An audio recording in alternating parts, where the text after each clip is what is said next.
देखते हैं।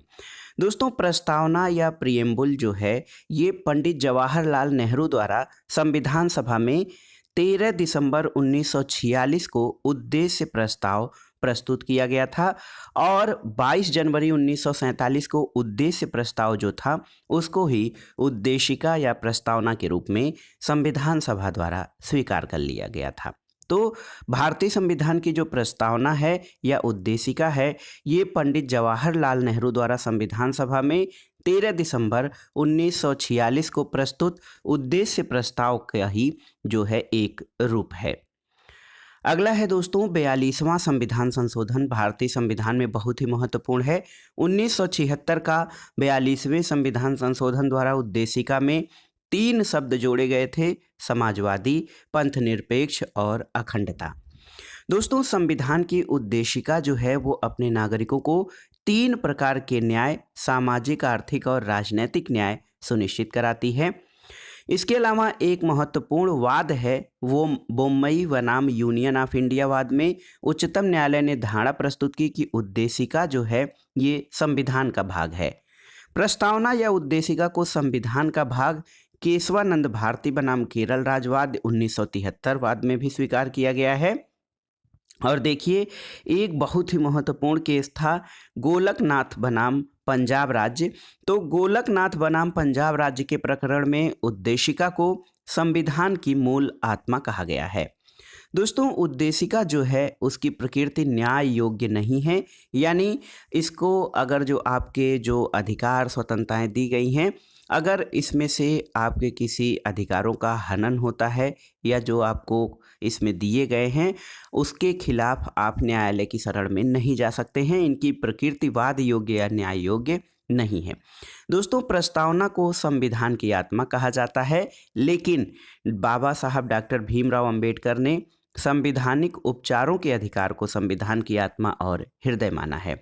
दोस्तों, के.एम. मुंशी, कन्हैयालाल माणिकलाल मुंशी ने भारतीय संविधान की प्रस्तावना को हमारे संप्रभु प्रजातांत्रिक गणतंत्र की जन्म कुंडली कहा है।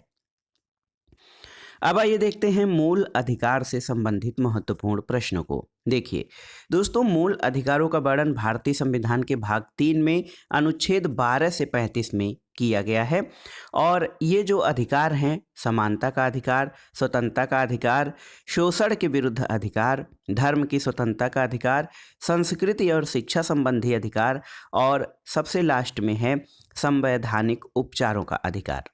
देखिए दोस्तों, आपातकालीन स्थिति में क्या होता है कि अनुच्छेद 358 और 359 के प्रावधानों के अंतर्गत मूल अधिकारों का निलंबन किया जा सकता है।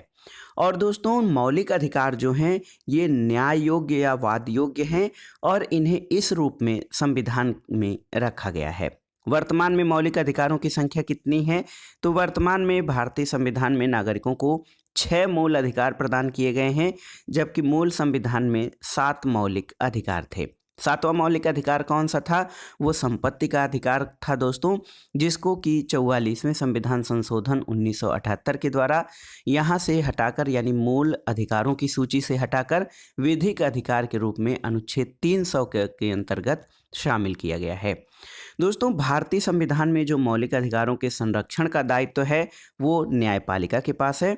और संविधान का अनुच्छेद 14 दोस्तों ये समानता के अधिकारों के अंतर्गत है और अनुच्छेद 14 ये सुनिश्चित करता है कि किसी भी व्यक्ति को विधि के समक्ष समता या विधियों के समान संरक्षण से वंचित नहीं किया जाएगा। और देखिए, भारतीय संविधान में जो समानता के अधिकार हैं वो अनुच्छेद 14 से 18 तक 5 अनुच्छेदों में वर्णित हैं। देखिए, पहला है विधि के समक्ष समता, अनुच्छेद 14। धर्म, मूल, वंश, जाति, लिंग, जन्म आधार के आधार पर विभेद का प्रतिषेध, अनुच्छेद 15। लोक नियोजन के विषयों में अवसर की समानता, अनुच्छेद 16। अस्पृश्यता या छुआछूत का अंत, अनुच्छेद 17 और उपाधियों का अंत, अनुच्छेद 18। दोस्तों, अनुच्छेद 19 से 22 के अंतर्गत स्वतंत्रता का अधिकार वर्णित है और अनुच्छेद 19 के अंतर्गत अभिव्यक्ति की स्वतंत्रता सहित कुल 6 प्रकार की स्वतंत्रताएं दी गई हैं। दोस्तों एक प्रश्न आता है कि वाक अभिव्यक्ति की स्वतंत्रता, इसके अंतर्गत प्रेस, मीडिया और न्यूज़पेपर में जो वाक अभिव्यक्ति है वो सारी चीज़ें भी शामिल हैं। तो देखिए अनुच्छेद 19 एक क में जो वाक और अभिव्यक्ति की स्वतंत्रता दी गई है, इसके अंतर्गत ही समाचार पत्रों की स्वतंत्रता भी निहित मानी जाती है। इसके अलावा अनुच्छेद 19 एक ख जो दिया गया है, इसमें शांतिपूर्वक और बिना हथियारों के सम्मेलन की स्वतंत्रता, अनुच्छेद 19 एक ग में संगम या संघ बनाने की स्वतंत्रता, अनुच्छेद 19 एक घ में भारत के राज्य क्षेत्र में सर्वत्र अबाध संचरण की स्वतंत्रता और 19 एक अंग के अंतर्गत भारत के राज्य क्षेत्र के किसी भाग में निवास करने और बस जाने की स्वतंत्रता और अनुच्छेद 19 एक 6 के तहत कोई भी वृत्ति, व्यापार, कारोबार या स्वतंत्रता का प्रावधान किया गया है। मूल अधिकारों के अंतर्गत अनुच्छेद 21 बहुत ही महत्वपूर्ण है क्योंकि इसके अंतर्गत प्राण और दैहिक स्वतंत्रता के संरक्षण और अनुच्छेद 21 क जो है वो शिक्षा के अधिकार से संबंधित है। आपके लिए एक प्रश्न है कि अनुच्छेद 21 क के शिक्षा के अधिकार को मौलिक अधिकार किस संविधान संशोधन द्वारा बनाया गया है। अब आइए आगे देखते हैं दोस्तों, भारतीय संविधान का अनुच्छेद 24 जो है वो 14 वर्ष से कम आयु के बालकों को कारखानों, खनन आदि में परिसंकटमय क्षेत्रों में नियोजन को निषिद्ध करता है, जबकि अनुच्छेद 23 मानव के दुर्व्यवहार या बलात् श्रम को प्रतिबंधित करता है। भारतीय संविधान का अनुच्छेद 25 से 28 तक में धार्मिक स्वतंत्रता संबंधी अधिकारों का उल्लेख किया गया है। और दोस्तों भारतीय संविधान के अनुच्छेद 29 का संबंध अल्पसंख्यक वर्ग के हितों के संरक्षण और अनुच्छेद 30 अल्पसंख्यकों को शिक्षा संस्थाओं की स्थापना और प्रशासन से संबंधित है। दोस्तों भारतीय संविधान में 44वां संविधान संशोधन अधिनियम बहुत ही महत्वपूर्ण है। 1978 के 44वें संविधान संशोधन अधिनियम द्वारा संपत्ति के अधिकार को मूल अधिकार की श्रेणी से हटाकर अनुच्छेद 300 क के तहत विधिक अधिकार की श्रेणी में डाल दिया गया है। दोस्तों संपत्ति का अधिकार पहले मूल अधिकार था, लेकिन वर्तमान में ये विधिक अधिकार के अंतर्गत आता है। भारतीय संविधान का अनुच्छेद 32 संवैधानिक उपचारों के अधिकारों का वर्णन करता है। और दोस्तों मूल अधिकारों के न्यायिक संरक्षण के लिए अनुच्छेद 32 के अंतर्गत उच्चतम न्यायालय और अनुच्छेद 226 के तहत उच्च न्यायालयों को शक्ति प्रदान की गई है। तो दोस्तों देखिए मूल अधिकारों का जो संरक्षण है वो भारतीय संविधान के अनुच्छेद 32 के अंतर्गत उच्चतम न्यायालयों को और अनुच्छेद 226 के तहत उच्च न्यायालयों को इन अधिकारों के संरक्षण की जो है शक्ति दी गई है। अगला है दोस्तों अनुच्छेद 20 और 21, ये बहुत ही महत्वपूर्ण है। तो प्रश्न पूछता है कि राष्ट्रपति को अनुच्छेद 359 के तहत जो है मूल अधिकारों को निलंबित करने की शक्ति है, लेकिन इनमें से किन अनुच्छेदों को छोड़कर? तो ये अनुच्छेद 20 और 21 को छोड़कर मूल अधिकारों को निलंबित करने की शक्ति राष्ट्रपति को अनुच्छेद 359 के तहत प्राप्त है। आइए देखते हैं नीति निर्देशक सिद्धांतों से संबंधित प्रश्न। तो दोस्तों नीति निर्देशक तत्वों का वर्णन भारतीय संविधान के भाग 4 में अनुच्छेद 36 से 51 तक में राज्य के नीति निर्देशक तत्वों का प्रावधान किया गया है। और भारतीय संविधान में जो नीति निर्देशक तत्व हैं वो आयरलैंड के संविधान से लिए गए हैं। अनुच्छेद 38 के अनुसार राज्य लोक कल्याण की अभिवृद्धि के लिए सामाजिक व्यवस्था बनाएगा। अनुच्छेद 39 क में समान न्याय और निःशुल्क विधिक सहायता का प्रावधान है और इसे 42वें संविधान संशोधन अधिनियम द्वारा जोड़ा गया था। तो ये प्रश्न बहुत ही महत्वपूर्ण है। समान न्याय और निःशुल्क विधिक सहायता अनुच्छेद 39 क। दोस्तों अनुच्छेद 40 भी बहुत महत्वपूर्ण है क्योंकि इसमें ये व्यवस्था है कि राज्य ग्राम पंचायतों के गठन का प्रयास करेगा। अनुच्छेद 41 में वर्णित है कि राज्य कुछ दशाओं में काम, शिक्षा और लोक सहायता पाने के अधिकार को प्राप्त कराने का प्रभावी उपबंध करेगा। और अनुच्छेद 42 जो है उसके अनुसार राज्य काम की न्याय संगत और मानवोचित दशाओं का तथा प्रसूति सहायता के लिए प्रावधान करेगा। देखिए अनुच्छेद 44 के अनुसार राज्य भारत के संपूर्ण राज्य क्षेत्र में नागरिकों के लिए एक समान सिविल संहिता लागू करने का प्रयास करेगा। और अनुच्छेद 45 जो है देखिए, इसके अंतर्गत राज्य 6 वर्ष से कम आयु के बालकों के लिए प्रारंभिक बाल्यावस्था, देख रेख और शिक्षा का प्रबंध करेगा। दोस्तों, अनुच्छेद 46 के अंतर्गत ही राज्य अनुसूचित जातियों, जनजातियों और अन्य दुर्बल वर्गों के लिए शिक्षा और आर्थिक हितों में वृद्धि का प्रयास करेगा। और अनुच्छेद 47 के अनुसार राज्य लोगों के पोषाहार स्तर, जीवन स्तर ऊंचा करने और लोक स्वास्थ्य आदि सुधारने का प्रयास करेगा। अनुच्छेद 48 का के अनुसार राज्य देश के पर्यावरण संरक्षण और संवर्धन तथा वन और वन्य जीवों की रक्षा करने का प्रयास करेगा। तो दोस्तों, अनुच्छेद 48 क में देश के पर्यावरण संरक्षण, संवर्धन और वन और वन्य जीवों की रक्षा करने का जो प्रयास है वो राज्य का दायित्व है। दोस्तों, अनुच्छेद 49 जो है वो राष्ट्रीय महत्व के स्मारकों, स्थानों और वस्तुओं के संरक्षण से संबंधित है। और अनुच्छेद 50 बार बार परीक्षाओं में पूछा गया है। तो अनुच्छेद 50 के अंतर्गत राज्य की लोक सेवाओं में न्यायपालिका को कार्यपालिका से अलग रखने के लिए राज्य प्रयास करेगा। तो देखिए, पूछता है कि न्यायपालिका से कार्यपालिका का पृथक्करण जो है वो भारतीय संविधान के किस अनुच्छेद में है? तो नीति निर्देशक तत्वों के अंतर्गत अनुच्छेद 50 में। और अनुच्छेद 51 जो लास्ट है नीति निर्देशक तत्व, उसके अनुसार राज्य अंतर्राष्ट्रीय शांति और सुरक्षा की अभिवृद्धि का प्रयास करेगा। अब आइए देखते हैं दोस्तों, मौलिक अधिकार और नीति निर्देशक तत्वों में अंतर। तो मौलिक अधिकार भारतीय संविधान के भाग 3 में वर्णित हैं, जबकि नीति निर्देशक तत्व संविधान के भाग 4 में। अनुच्छेद 12 से 35 तक मौलिक अधिकार नीति निर्देशक तत्व भाग 4 में अनुच्छेद 36 से 51 में वर्णित है। दोस्तों, मूल अधिकारों को अमेरिका के संविधान से लिया गया है और नीति निर्देशक तत्व आयरलैंड के संविधान से ग्रहण किए गए हैं। तीसरा अंतर ये है कि मूल अधिकारों की प्रवृत्ति जो होती है वो नकारात्मक है और नीति निर्देशक तत्वों की प्रकृति सकारात्मक है। मूल अधिकार न्यायोचित हैं और इसके उल्लंघन पर न्यायालय द्वारा इन्हें लागू कराया जा सकता है, और ये गैर न्याय योग्य हैं, इसे न्यायालय द्वारा लागू नहीं कराया जा सकता है। कौन? नीति निर्देशक तत्वों को।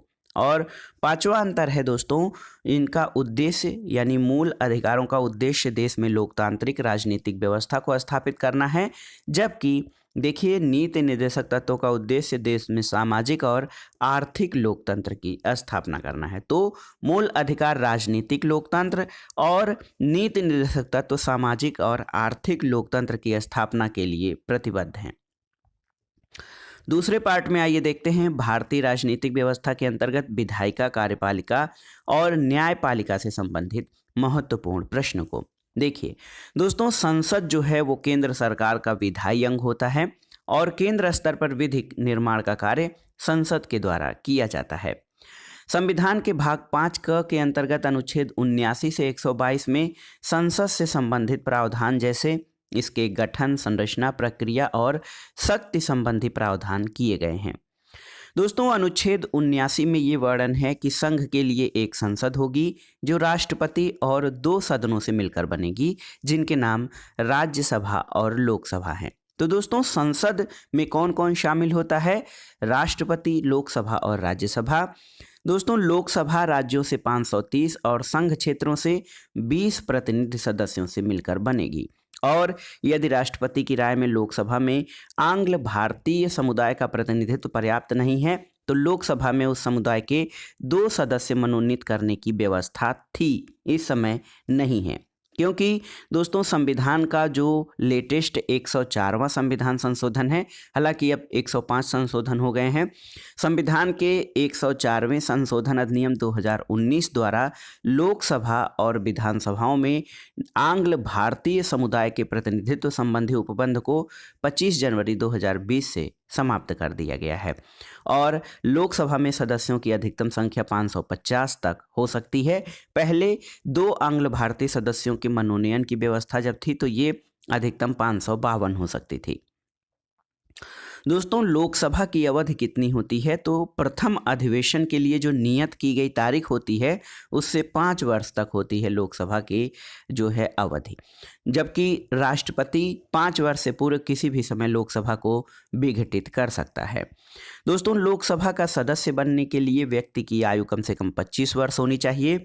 लोकसभा का स्थगन अध्यक्ष करता है, जबकि सत्रावसान और विघटन राष्ट्रपति के द्वारा किया जाता है। दोस्तों लोकसभा अध्यक्ष या स्पीकर अपने निर्णायक मत जो कास्टिंग वोट है उसका प्रयोग केवल तब करते हैं जब किसी विषय के संदर्भ में मतदान में सत्ता पक्ष और विपक्ष दोनों के वोट बराबर यानी टाई हो जाते हैं। वैसे जो लोकसभा अध्यक्ष है वो मतदान में भाग नहीं लेता है। प्रोटेम स्पीकर से संबंधित प्रश्न बार बार पूछे जाते हैं, तो प्रोटेम स्पीकर का काम क्या होता है? दोस्तों प्रोटेम स्पीकर का काम आम चुनाव के बाद नवनिर्वाचित लोकसभा सदस्यों को शपथ दिलाना होता है। अनुच्छेद 85(1) के अनुसार लोकसभा के एक सत्र की अंतिम बैठक और आगामी सत्र की प्रथम बैठक के बीच 6 माह से अधिक का अंतर नहीं होगा। तो दोस्तों लोकसभा की जो बैठकें हैं वर्ष में कम से कम 2 बार अवश्य ही होती हैं। दोस्तों लोकसभा के कम से कम वर्ष में 2 बार सत्र बुलाए जाते हैं और अनुच्छेद 103 के अनुसार लोकसभा या राज्यसभा का कोरम या गणपूर्ति कुल सदस्य संख्या का 1/10 होता है और मुख्य विपक्षी दल की मान्यता हेतु भी यही सदस्य संख्या आवश्यक है कि कोई भी मुख्य विपक्षी दल तब बनेगा जब उसके सदस्यों की या उसके पार्टी के कुल सदस्य संख्या 1/10 भाग हो। दोस्तों उत्तर प्रदेश राज्य जो है ये लोकसभा में सर्वाधिक प्रतिनिधि यानी 80 लोकसभा प्रतिनिधि या सदस्यों को भेजता है। इसके बाद महाराष्ट्र 48 और पश्चिम बंगाल 42 जो है यहाँ से लोकसभा सदस्य चुने जाते हैं। लोकसभा का पहला अधिवेशन कब हुआ था पूछा गया है बार बार परीक्षाओं में, तो ये 13 मई 1952 को और दोस्तों 15 मई 1952 को गणेश वासुदेव मावलंकर यानी जीवी मावलंकर लोकसभा के प्रथम अध्यक्ष बने थे और 27 फरवरी 1956 तक अपनी मृत्यु तक इस पद पर बने रहे थे। पहली लोकसभा के शेष कार्यकाल के लिए एम अनंत शयनम आयंगर लोकसभा के अध्यक्ष थे। दोस्तों एक महत्वपूर्ण तथ्य है 1954 में जेबी कृपलानी सहित विपक्ष के 21 सांसदों द्वारा लोकसभा के प्रथम अध्यक्ष जीवी मावलंकर के विरुद्ध अविश्वास प्रस्ताव लाया गया था, जिसे लोकसभा द्वारा अस्वीकृत कर दिया गया था। लोकसभा की प्रथम महिला अध्यक्ष मीरा कुमार थीं और वर्तमान में लोकसभा अध्यक्ष ओम बिड़ला हैं। दोस्तों संसद के उच्च सदन को राज्यसभा कहते हैं और राज्यसभा के अधिकतम सदस्य संख्या 250 निर्धारित की गई है। दोस्तों अनुच्छेद 80 के अनुसार राज्यसभा राज्यों और संघ राज्य क्षेत्रों के 238 निर्वाचित जो कि अप्रत्यक्ष रूप से निर्वाचित होते हैं उनके द्वारा और राष्ट्रपति द्वारा मनोनीत 12 सदस्यों से मिलकर बनती है। राष्ट्रपति द्वारा नामांकित किए जाने वाले सदस्य ऐसे व्यक्ति होते हैं जो साहित्य, कला, विज्ञान और समाज सेवा में विशेष ज्ञान या व्यवहारिक अनुभव रखते हैं। दोस्तों राज्यसभा में प्रत्येक राज्य के प्रतिनिधियों का निर्वाचन उस राज्य की विधानसभा के निर्वाचित सदस्यों द्वारा किया जाता है। और देखिए राज्यसभा का विघटन नहीं होता है क्योंकि ये एक अस्थाई सदन है। दोस्तों याद कर लीजिए राज्यसभा के 1/3 सदस्य 1/3 जो सदस्य हैं प्रत्येक दूसरे वर्ष सेवानिवृत्त हो जाते हैं और इस तरह इनके सदस्यों का कार्यकाल 6 वर्षों का होता है। दोस्तों राज्यसभा का सदस्य होने के लिए न्यूनतम आयु सीमा ये 30 वर्ष है और राज्यसभा सभापति राज्यसभा का सदस्य नहीं होता है। उपराष्ट्रपति जो होता है भारत का ये राज्यसभा का पदेन सभापति होता है और ये राज्यसभा का सदस्य नहीं होता है। दोस्तों जब राष्ट्रपति या जब उपराष्ट्रपति राष्ट्रपति के रूप में कार्य करता है तो उसे राज्यसभा के सभापति के रूप में कोई वेतन या भत्ता नहीं मिलता है और इस अवधि में वो राष्ट्रपति को मिलने वाले वेतन और भत्ते प्राप्त करता है। वर्ष 2003 में जन प्रतिनिधित्व अधिनियम 1951 में संशोधन के माध्यम से ये व्यवस्था की गई कि कोई भी व्यक्ति राज्यसभा के लिए कहीं से भी चुनाव लड़ सकता है, चाहे वह किसी भी राज्य का निवासी है। अगला है दोस्तों अखिल भारतीय सेवा जो ऑल इंडिया सर्विसेज हैं उनका सृजन राज्यसभा की एकांतिक शक्ति है। यानी ये राज्यसभा का महत्वपूर्ण जो है या इसको कहा जाए अद्वितीय शक्ति है अखिल भारतीय सेवाओं का सृजन करना। दोस्तों भारत के संघ राज्य क्षेत्रों में से मात्र 3 जो यूनियन टेरिटरीज हैं उनमें दिल्ली, पुडुचेरी और जम्मू और कश्मीर संघ राज्य क्षेत्र के प्रतिनिधि राज्यसभा में शामिल होते हैं। और इसके अलावा अनुच्छेद 249 के तहत यदि राज्यसभा अपने उपस्थित और मत देने वाले सदस्यों के कम से कम 2/3 बहुमत से ऐसा संकल्प पारित करे कि राज्य सूची के किसी विषय पर विधि बनाना राष्ट्रीय हित में आवश्यक है, तो संसद उस विषय पर विधि बना सकती है। और ये 249 है, आर्टिकल 249। इसके अलावा अनुच्छेद 253 के अनुसार संसद को किसी अन्य देश या देशों के साथ संधि अथवा समझौते को लागू करने के उद्देश्य से किसी भी विषय पर कानून बनाने का अधिकार है। दोस्तों संसद उच्चतम विधायी संस्था है और संविधान में संशोधन का अधिकार संसद को प्राप्त है। और एक महत्वपूर्ण अनुच्छेद 368 यानी अनुच्छेद 368, ये संसद संविधान के किसी भाग में संशोधन कर सकती है अनुच्छेद 368 के तहत। दोस्तों संसद के 2 सत्रों के बीच अधिकाधिक अंतराल 6 महीने का होता है। और देखिए यदि कोई संसद सदस्य जब 60 दिन तक सदन को बिना सूचित किए अनुपस्थित रहता है तो उसकी सदस्यता समाप्त की जा सकती है। 0 आवर या शून्यकाल क्या है? तो दोस्तों भारत के संसदीय व्यवस्था की देन है और ये अधिकतम 1 घंटे का हो सकता है। लोकसभा में इसका समय दोपहर 12 बजे से अपराह्न 1 बजे तक होता है। तो ये 0 आवर दोपहर 12 से 1 बजे तक। दोस्तों अनुच्छेद 109(1) के अनुसार धन विधेयक लोकसभा में पुरस्थापित किया जाता है, राज्यसभा में नहीं। और लोकसभा द्वारा कोई मनी बिल या धन विधेयक जब पारित किया जाता है तो राज्यसभा द्वारा भी पारित मान लिया जाता है यदि उस पर राज्यसभा द्वारा 14 दिन तक कोई कार्रवाई नहीं की जाती है। तो अनुच्छेद 108 के अनुसार संसद के दोनों सदनों का संयुक्त अधिवेशन तब आयोजित किया जाएगा जब किसी विधेयक पर विचार करने और उसे पारित करने में दोनों सदनों में मतभेद हो। दोस्तों एक प्रश्न देखिए बार बार पूछा गया है, अनुच्छेद 118(4) के अनुसार लोकसभा का अध्यक्ष यानी लोकसभा स्पीकर संसद के दोनों सदनों के संयुक्त बैठक की अध्यक्षता करता है। और महत्वपूर्ण चीज़ ये जान लीजिए कि संसद के दोनों सदनों की संयुक्त बैठक या जो ज्वाइंट मीटिंग है ये साधारण विधेयक और वित्त विधेयक के संबंध में ही होती है, विशेष विधेयक और धन विधेयक के संबंध में नहीं। दोस्तों अब तक 3 बार दोनों सदनों की संयुक्त बैठक बुलाई गई है। पहला कब? तो पहला संयुक्त बैठक दहेज निरोधक विधेयक 1961, 1978 में दूसरा संयुक्त बैठक बैंक सेवा आयोग निरसन विधेयक और 2002 में तृतीय संयुक्त बैठक पोटा के लिए बुलाई गई थी। कोई विधेयक धन विधेयक है या नहीं इसका निर्णय लोकसभा अध्यक्ष करता है। दोस्तों भारत के लोक वित्त पर संसद के नियंत्रण के लिए संसद के समक्ष वार्षिक वित्तीय विवरण प्रस्तुत किया जाता है। और देखिए प्राक्कलन समिति जो एस्टीमेट कमेटी होती है, सबसे बड़ी संसदीय समिति है, इसमें 30 सदस्य होते हैं। दोस्तों अनुच्छेद 171 के तहत राज्यों में विधान परिषदों के गठन का प्रावधान किया गया है और वर्तमान में 6 राज्यों आंध्र प्रदेश, बिहार, महाराष्ट्र, कर्नाटक, तेलंगाना और उत्तर प्रदेश में विधान परिषदों का अस्तित्व है। दोस्तों विधान परिषद एक अस्थायी सदन है, इसके सदस्यों का कार्यकाल 6 वर्ष होता है। और अनुच्छेद 17(1) के अनुसार विधान परिषद वाले राज्य की विधान परिषद के सदस्यों की कुल संख्या उस राज्य की विधानसभा के कुल सदस्यों की 1/3 से अधिक नहीं होगी। और ये देखिए मैं इसको डबल अंडरलाइन कर रहा हूँ, अनुच्छेद 169 अनुच्छेद 169 के अनुसार विधान परिषद की स्थापना और उन्मूलन का अधिकार संसद को है और किसी विधान परिषद के सदस्यों की कुल संख्या किसी भी दशा में 40 से कम नहीं होगी। दोस्तों उत्तर प्रदेश की विधान परिषद में सर्वाधिक 100 सदस्य हैं। विधान परिषद के 5/6 सदस्यों का निर्वाचन होता है और शेष 1/6 सदस्य राज्यपाल द्वारा मनोनीत किए जाते हैं। संविधान के भाग 6 में अनुच्छेद 168 से 212 तक राज्यों के विधानमंडल के बारे में उल्लेख है। अनुच्छेद 168 दोस्तों ये राज्य विधानमंडल का गठन विधान परिषद, विधानसभा और राज्यपाल को मिलाकर होगा, ऐसा वर्णन है। और अनुच्छेद 170 के अनुसार प्रत्येक राज्य की विधानसभा उस राज्य में प्रादेशिक निर्वाचन क्षेत्रों में से प्रत्यक्ष निर्वाचन द्वारा चुने गए अधिक से अधिक 500 और कम से कम 60 सदस्यों से मिलकर बनेगी। और वर्तमान में सबसे छोटी विधानसभा केंद्र शासित प्रदेश पुडुचेरी की है, जहां 30 सदस्य हैं, और राज्यों में सिक्किम में केवल 32 विधानसभा सीटें हैं।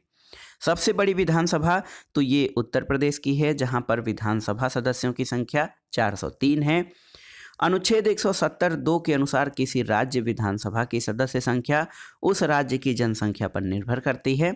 और देखिए 84वें संवैधानिक संशोधन अधिनियम 2002 के अनुसार राज्य विधानसभाओं की संख्या वर्ष 2026 तक यथावत रहेगी, और ये था 84th अमेंडमेंट। इसके अलावा दिल्ली, पुडुचेरी और जम्मू कश्मीर 3 ऐसे संघ शासित प्रदेश हैं जहां पर विधानसभाएं हैं। अब आइए देखते हैं कार्यपालिका से संबंधित प्रश्न। दोस्तों, भारत का राष्ट्रपति देश का प्रथम नागरिक होता है। अनुच्छेद 52 में ये वर्णन है कि भारत का एक राष्ट्रपति होगा।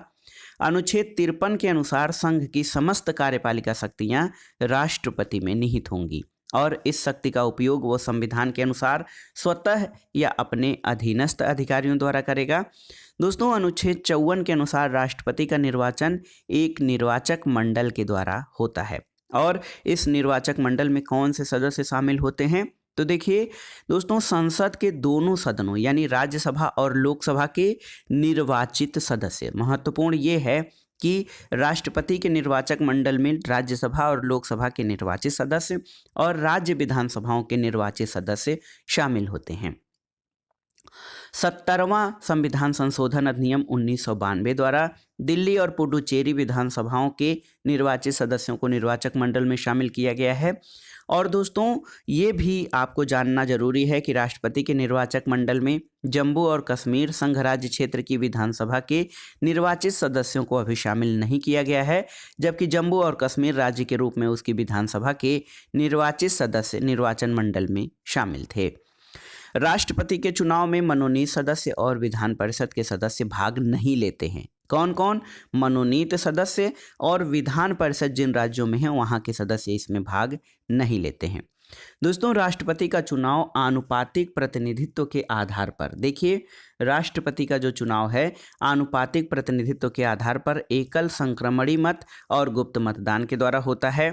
राष्ट्रपति चुनाव से संबंधित सभी विवादों की जांच और फैसले उच्चतम न्यायालय में होते हैं और उसका फैसला अंतिम होता है।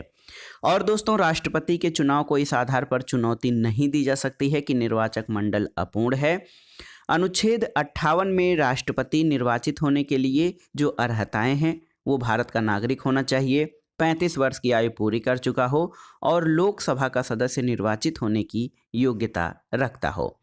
अनुच्छेद 56(1) में वर्णित है 56(1) क में कि भारत का राष्ट्रपति अपना त्यागपत्र उपराष्ट्रपति को संबोधित करता है और उपराष्ट्रपति इसकी सूचना लोकसभा अध्यक्ष को तुरंत देता है, जो कि अनुच्छेद 56(2) में वर्णित है। दोस्तों, अनुच्छेद 57 ये व्यवस्था करता है कि राष्ट्रपति पद के लिए किसी व्यक्ति का पुनः निर्वाचन जो है उसके लिए वो पात्र है। और अनुच्छेद 60 के तहत भारत के राष्ट्रपति को शपथ कौन दिलाता है? भारत का मुख्य न्यायाधीश यानी चीफ जस्टिस ऑफ इंडिया, ये भारत के राष्ट्रपति को शपथ दिलाता है। भारत के राष्ट्रपति का वेतन कितना है? तो 5 लाख रुपए प्रति माह है। और अनुच्छेद 61 में राष्ट्रपति पर महाभियोग की प्रक्रिया का उल्लेख है। दोस्तों, अनुच्छेद 62(2) के अनुसार यदि राष्ट्रपति पद की रिक्ति राष्ट्रपति की मृत्यु, पद या त्यागपत्र से हटाए जाने के कारण हुई है तो पद रिक्ति को भरने के लिए निर्वाचन रिक्त होने के तारीख के पश्चात यथाशीघ्र और प्रत्येक दशा में 6 माह के पूर्व किया जाएगा। और यदि मृत्यु, त्यागपत्र अथवा हटाए जाने की स्थिति में राष्ट्रपति का पद रिक्त है तो पद का कार्यभार उपराष्ट्रपति संभालेगा। और इसके अलावा देखिए, यदि किसी कारण से मृत्यु, त्यागपत्र अथवा हटाए जाने की स्थिति में राष्ट्रपति का पद रिक्त हो तो पद का कार्यभार उपराष्ट्रपति संभालेगा। और देखिए, यदि उपराष्ट्रपति भी उपलब्ध नहीं है तो उच्चतम न्यायालय का मुख्य न्यायाधीश या उसके न रहने पर वरिष्ठतम न्यायाधीश राष्ट्रपति के कार्यों को संपादित करेगा। दोस्तों, अनुच्छेद 63 जो है भारत का उपराष्ट्रपति, अनुच्छेद 64 उपराष्ट्रपति का राज्यसभा का पदेन सभापति और अनुच्छेद 66 एक उपराष्ट्रपति के निर्वाचन से संबंधित है। देखिए, अनुच्छेद 78 बहुत ही महत्वपूर्ण है। इसके तहत राष्ट्रपति को प्रधानमंत्री से सूचना प्राप्त करने का अधिकार है जो संघीय प्रशासन और विधान के बारे में उसके द्वारा मांगी जाती है। और देखिए, अनुच्छेद 108 इसके तहत राष्ट्रपति संसद के दोनों सदनों का संयुक्त अधिवेशन बुला सकता है जिसकी अध्यक्षता लोकसभा अध्यक्ष करता है। अगला है दोस्तों, देखिए यहाँ पर अनुच्छेद 111 के अंतर्गत प्रावधान है कि राष्ट्रपति संसद के दोनों सदनों द्वारा पारित विधेयक पर स्वीकृति प्रदान करेगा, स्वीकृति रोक लेगा अथवा विधेयक को धन विधेयक के अलावा को पुनर्विचार के लिए संसद को लौटा सकेगा। और अनुच्छेद 123 123 ये राष्ट्रपति को अध्यादेश जारी करने की शक्ति देता है। और अनुच्छेद 72 के तहत भारत के राष्ट्रपति को क्षमा दान की शक्ति प्राप्त है। अनुच्छेद 143 के तहत राष्ट्रपति को उच्चतम न्यायालय से परामर्श का अधिकार दिया गया है। और केंद्रीय मंत्रिपरिषद में प्रधानमंत्री, कैबिनेट मंत्री, राज्य मंत्री और उप मंत्री शामिल होते हैं। अनुच्छेद 74 एक के अनुसार राष्ट्रपति को सहायता और सलाह देने के लिए एक मंत्रिपरिषद होगी जिसका प्रधान प्रधानमंत्री होगा। राष्ट्रपति मंत्रिपरिषद की सलाह से कार्य करेगा, लेकिन राष्ट्रपति ऐसी सलाह पर साधारणतया अथवा पुनर्विचार करने की अपेक्षा कर सकेगा और राष्ट्रपति ऐसे पुनर्विचार के बाद दी गई सलाह के अनुसार कार्य करेगा। दोस्तों, एक बार अगर जो राष्ट्रपति ने पुनर्विचार के लिए कोई विधेयक संसद को लौटा दिया है और तो उसके बाद जो है राष्ट्रपति ऐसे पुनर्विचार के बाद दी गई सलाह के अनुसार ही कार्य करेगा। संविधान में देखिए, अनुच्छेद 75 एक बहुत ही महत्वपूर्ण है, प्रधानमंत्री की नियुक्ति से संबंधित है। इसमें कहा गया है कि प्रधानमंत्री की नियुक्ति राष्ट्रपति करेगा और अन्य मंत्रियों की नियुक्ति राष्ट्रपति प्रधानमंत्री की सलाह से करेगा। अनुच्छेद 75 एक क के अनुसार मंत्रिपरिषद में प्रधानमंत्री सहित मंत्रियों की कुल संख्या लोकसभा के सदस्यों की कुल संख्या के 15% से अधिक नहीं होगी। और ये जो है ये प्रावधान संविधान के 91वें संविधान संशोधन अधिनियम 2003 के द्वारा जो है शामिल किया गया है। राज्यों में जहां पर सीटों की संख्या 40 होगी वहां अधिकतम 12 मंत्री बनाए जा सकते हैं। दोस्तों, मंत्रिपरिषद लोकसभा के प्रति सामूहिक रूप से उत्तरदायी होती है। ये कौन सा अनुच्छेद है, क्योंकि बार बार परीक्षाओं में पूछा गया है कि जो मंत्रिपरिषद है वो लोकसभा के प्रति सामूहिक रूप से उत्तरदायी होगी, ये किस अनुच्छेद में वर्णन है। दोस्तों, कैबिनेट या मंत्रिमंडल प्रधानमंत्री सहित कैबिनेट स्तर के मंत्रियों की परिषद होती है। और यदि कोई मंत्री जो निरंतर 6 माह की अवधि तक कि संसद के किसी सदन का सदस्य नहीं है, उस अवधि की समाप्ति पर मंत्री नहीं रहेगा। प्रधानमंत्री और अन्य मंत्रियों को शपथ राष्ट्रपति दिलाता है। प्रधानमंत्री अपना त्यागपत्र राष्ट्रपति को देता है और संघीय मंत्रिमंडल के बैठक की अध्यक्षता प्रधानमंत्री करता है। दोस्तों, भारतीय संविधान के भाग 6 के अंतर्गत अनुच्छेद 153 से 167 तक राज्य कार्यपालिका के संबंध में वर्णन है। राज्यपाल राज्य का कार्यकारी प्रमुख होता है और सामान्यतः प्रत्येक राज्य के लिए एक राज्यपाल होता है, लेकिन 7वें संविधान संशोधन अधिनियम 1956 के अनुसार एक ही व्यक्ति को 2 या अधिक राज्यों का राज्यपाल भी नियुक्त किया जा सकता है। संविधान का अनुच्छेद 155 जो है, इसके तहत राज्य के राज्यपाल की नियुक्ति भारत के राष्ट्रपति द्वारा की जाती है। सामान्यतः राज्यपाल का कार्यकाल पद ग्रहण से 5 वर्ष की अवधि के लिए होता है। और अनुच्छेद 156 एक के तहत राज्यपाल राष्ट्रपति के प्रसाद पर्यंत अपना पद धारण करता है। अनुच्छेद 156(2) के तहत राज्यपाल राष्ट्रपति को संबोधित अपने हस्ताक्षर सहित लेख द्वारा अपना पद त्याग कर सकता है। दोस्तों, अनुच्छेद 239 क 5 जो है ये संघ राज्य क्षेत्र दिल्ली के मुख्यमंत्री की नियुक्ति के बारे में प्रावधान है, जिसमें कहा गया है कि दिल्ली के मुख्यमंत्री की नियुक्ति राष्ट्रपति के द्वारा की जाएगी। और संविधान के अनुच्छेद 164(1) के अनुसार मुख्यमंत्री की नियुक्ति राज्यपाल द्वारा और दिल्ली के नियुक्ति राज्यपाल मुख्यमंत्री की सलाह पर, मंत्रियों की नियुक्ति राज्यपाल मुख्यमंत्री की सलाह पर करेगा। दोस्तों, राज्यपाल जो होता है, गवर्नर, ये राज्य विधानसभा का अभिन्न अंग होता है और वो राज्य के विधानसभा सत्र को बुलाने, सत्रावसान करने और विघटित करने की शक्ति रखता है। राज्यपाल जो है वो राज्य विधान परिषद के कुल सदस्यों के 1/6 भाग को नामित करता है और राज्य विधानमंडल द्वारा पारित किसी विधेयक को राज्यपाल स्वीकृति दे सकता है, स्वीकृति रोक सकता है। वो विधेयक को राष्ट्रपति के विचार के लिए आरक्षित रख सकता है, लेकिन वह विधेयक को पुनर्विचार के लिए वापस कर सकता है यदि वो धन विधेयक न हो तो। इसके अलावा राज्य विधानमंडल द्वारा पुनः भेजे जाने पर राज्यपाल को अपनी स्वीकृति देनी होती है। अनुच्छेद 201 के अनुसार जब कोई विधेयक राज्यपाल द्वारा राष्ट्रपति के विचारार्थ आरक्षित रख लिया जाता है, तब राष्ट्रपति को ये अधिकार है कि वो विधेयक पर अनुमति दे या रोक ले। दोस्तों, अनुच्छेद 123 राष्ट्रपति को जो है अध्यादेश जारी करने की शक्ति थी, तो अनुच्छेद 213 1, 2, 3 में राष्ट्रपति को और 2, 1, 3 में राज्यपाल को अध्यादेश जारी करने की शक्ति दी गई है। इसके अलावा अनुच्छेद 161 के अनुसार किसी राज्य के राज्यपाल को उस राज्य की कार्यपालिका विधि के विरुद्ध किसी अपराध के लिए दंड को क्षमा, उसका प्रविलंबन, विराम या परिहार करने अथवा दंडादेश के निलंबन, परिहार या लघुकरण की शक्ति होगी। दोस्तों, सरोजिनी नायडू भारत की प्रथम महिला थी जिन्हें राज्यपाल पद पर मनोनीत किया गया था और वो 15 अगस्त 1947 से 1 मार्च 1949 तक संयुक्त प्रांत की राज्यपाल थी। विधायिका और कार्यपालिका के बाद आइए देखते हैं न्यायपालिका से संबंधित महत्वपूर्ण तथ्यों को। देखिए, भारत के सर्वोच्च न्यायालय का उद्घाटन 28 जनवरी 1950 को किया गया था और भारतीय संविधान के भाग 5 के अंतर्गत सर्वोच्च न्यायालय से संबंधित प्रावधान अनुच्छेद 124 से 147 में वर्णित हैं। दोस्तों, सर्वोच्च न्यायालय में न्यायाधीशों की कुल संख्या मुख्य न्यायाधीश सहित इस समय 34 है, 33 न्यायाधीश और 1 मुख्य न्यायाधीश। और सर्वोच्च न्यायालय के न्यायाधीशों की नियुक्ति राष्ट्रपति करता है। मुख्य न्यायाधीश की नियुक्ति राष्ट्रपति अन्य न्यायाधीशों और उच्च न्यायालय के न्यायाधीशों की सलाह के बाद करता है और अन्य न्यायाधीशों की नियुक्ति में मुख्य न्यायाधीश का परामर्श आवश्यक है। दोस्तों, सर्वोच्च न्यायालय में न्यायाधीशों की संख्या में वृद्धि का अधिकार संसद के पास है और सर्वोच्च न्यायालय के न्यायाधीशों को राष्ट्रपति शपथ दिलाते हैं। सर्वोच्च न्यायालय के न्यायाधीश राष्ट्रपति को संबोधित कर अपना त्यागपत्र कर सकते हैं और सर्वोच्च न्यायालय के न्यायाधीश संसद की सिफारिश पर राष्ट्रपति द्वारा हटाए जा सकते हैं जब इस प्रकार हटाए जाने के लिए संसद द्वारा उसी सत्र में ऐसा संबोधन किया गया हो।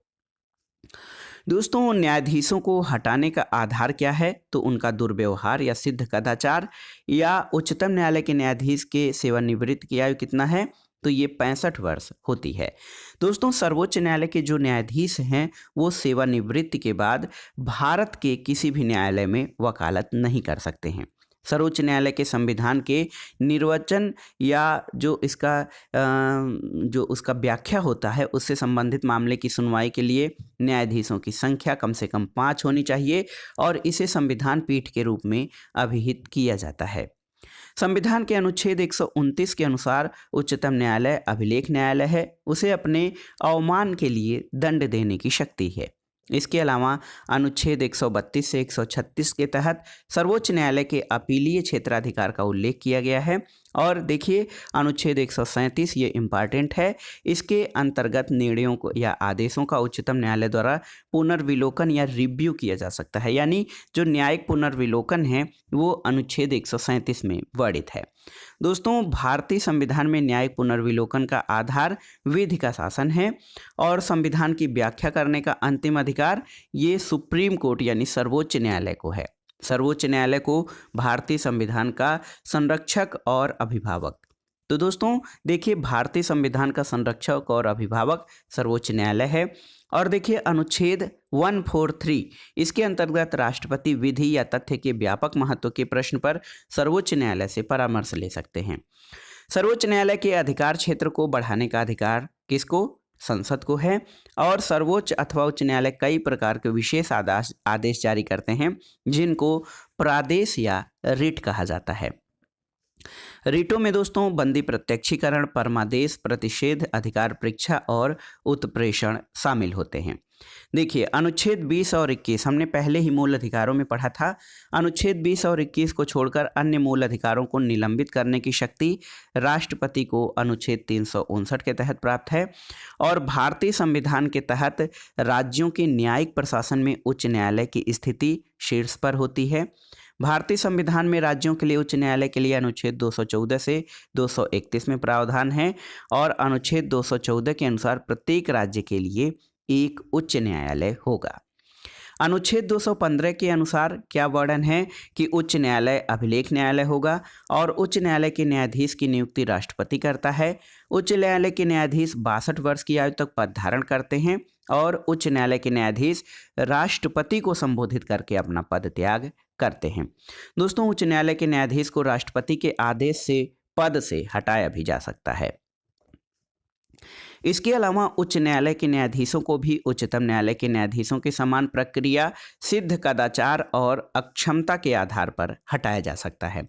देखिए, उच्चतम न्यायालय को अनुच्छेद 32 के तहत जो है मूल अधिकारों को प्रवर्तित करने के लिए रिट जारी करने की शक्ति थी, जबकि अनुच्छेद 226 के तहत मूल अधिकारों को प्रवर्तित कराने के लिए रिट जारी करने की शक्ति उच्च न्यायालय को प्राप्त है। वर्तमान में उच्च न्यायालयों की संख्या 25 है और उनमें 7 का क्षेत्राधिकार 1 से अधिक राज्यों पर है।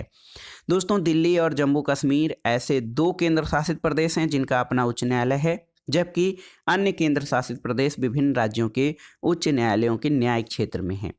सबसे पहले कलकत्ता, बम्बई और मद्रास में उच्च न्यायालयों की स्थापना 1862 में की गई थी और इलाहाबाद उच्च न्यायालय की स्थापना 1866 में हुई थी। अब आइए देखते हैं दोस्तों निर्वाचन आयोग और लोक सेवा आयोग से संबंधित महत्वपूर्ण तथ्यों को। दोस्तों, संविधान के भाग 15 के तहत अनुच्छेद 324 से 329 तक निर्वाचन से संबंधित प्रावधान है। अनुच्छेद 324 के तहत एक निर्वाचन आयोग की व्यवस्था की गई है और जो हमारा इलेक्शन कमीशन है ये अस्थायी और स्वतंत्र निकाय है। दोस्तों, निर्वाचन आयोग जो होता है ये संसद, राज्य विधानमंडल, राष्ट्रपति और उपराष्ट्रपति के पदों के निर्वाचन पर इसके लिए निर्वाचक नामावली तैयार कराता है, निर्वाचनों का संचालन का अधीक्षण करता है, निर्देशन और नियंत्रण के लिए जिम्मेदार होता है। इसके अलावा अनुच्छेद 324(2) के अनुसार निर्वाचन आयोग मुख्य निर्वाचन आयुक्त और उतने अन्य निर्वाचन आयुक्तों से जितने समय पर राष्ट्रपति नियुक्त करता है वो मिलकर बनता है। दोस्तों, मुख्य निर्वाचन आयुक्त और अन्य निर्वाचन आयुक्तों की नियुक्ति राष्ट्रपति द्वारा की जाती है और 16 अक्टूबर 1989 तक सर्वप्रथम निर्वाचन आयुक्त ही होता था और इस तिथि के बाद सर्वप्रथम निर्वाचन आयोग में 2 अन्य निर्वाचन आयुक्तों को नियुक्ति प्रदान की गई थी। 1 जनवरी 1990 तक ये ही पद पर रहे। 1 अक्टूबर 1993 को पुनः 2 अतिरिक्त निर्वाचन आयुक्तों की नियुक्ति की गई और 1993 में 3 जो है उससे स्पष्ट हो जाएगा कि 1993 से ये आयोग अब 3 सदस्यीय है। वर्तमान में निर्वाचन आयोग के मुख्य निर्वाचन आयुक्त सहित 3 निर्वाचन आयुक्त हैं और राष्ट्रपति निर्वाचन आयोग की सलाह पर प्रादेशिक आयुक्त जो प्रदेशों के लिए जो आयुक्त होते हैं उनकी नियुक्ति कर सकता है। दोस्तों, इनके पास समान शक्तियां होती हैं, उनके वेतन भत्ते और दूसरे अनुलाभ भी समान होते हैं जो कि सर्वोच्च न्यायालय के न्यायाधीश के समतुल्य होता है।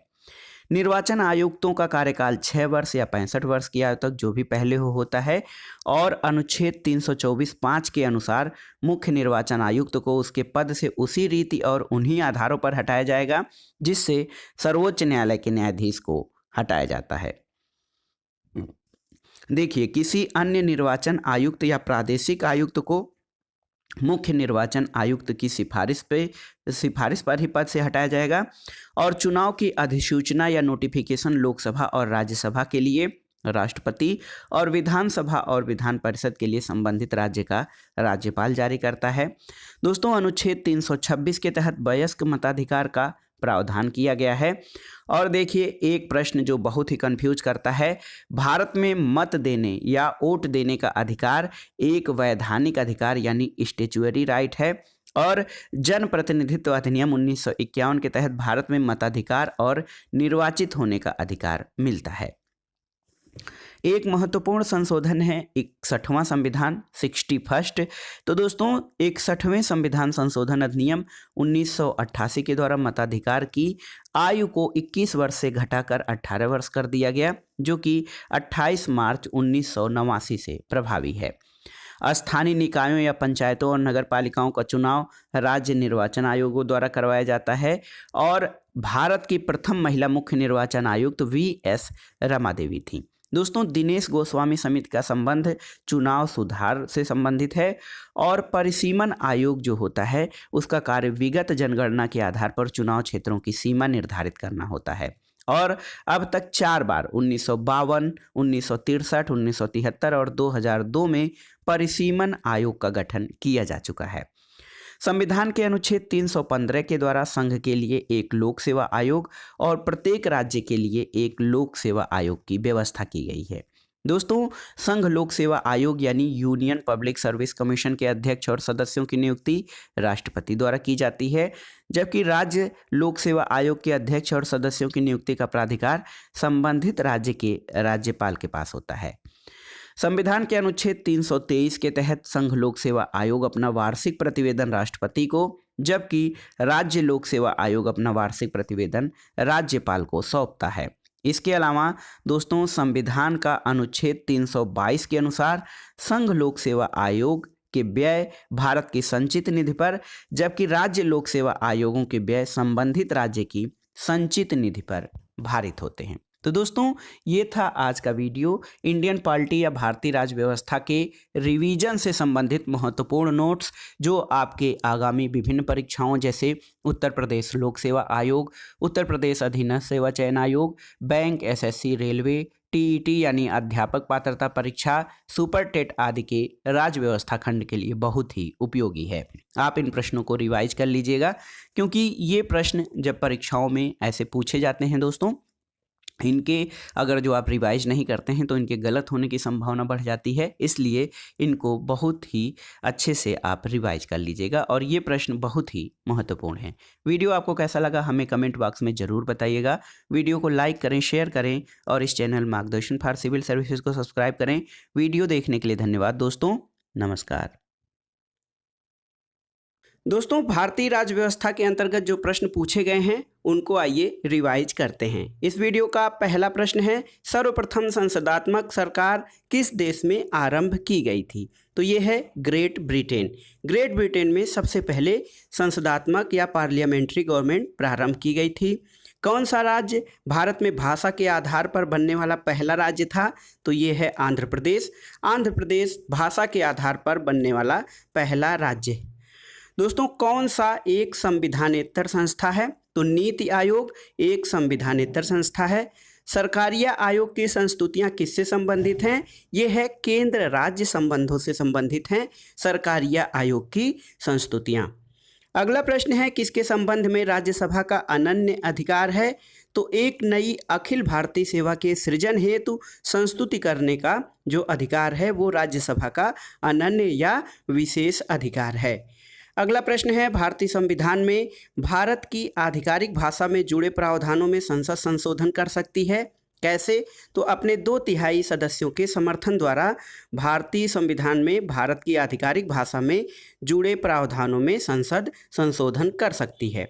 अगला प्रश्न है, भारतीय संविधान के किस अनुच्छेद में धन विधेयक को परिभाषित किया गया है?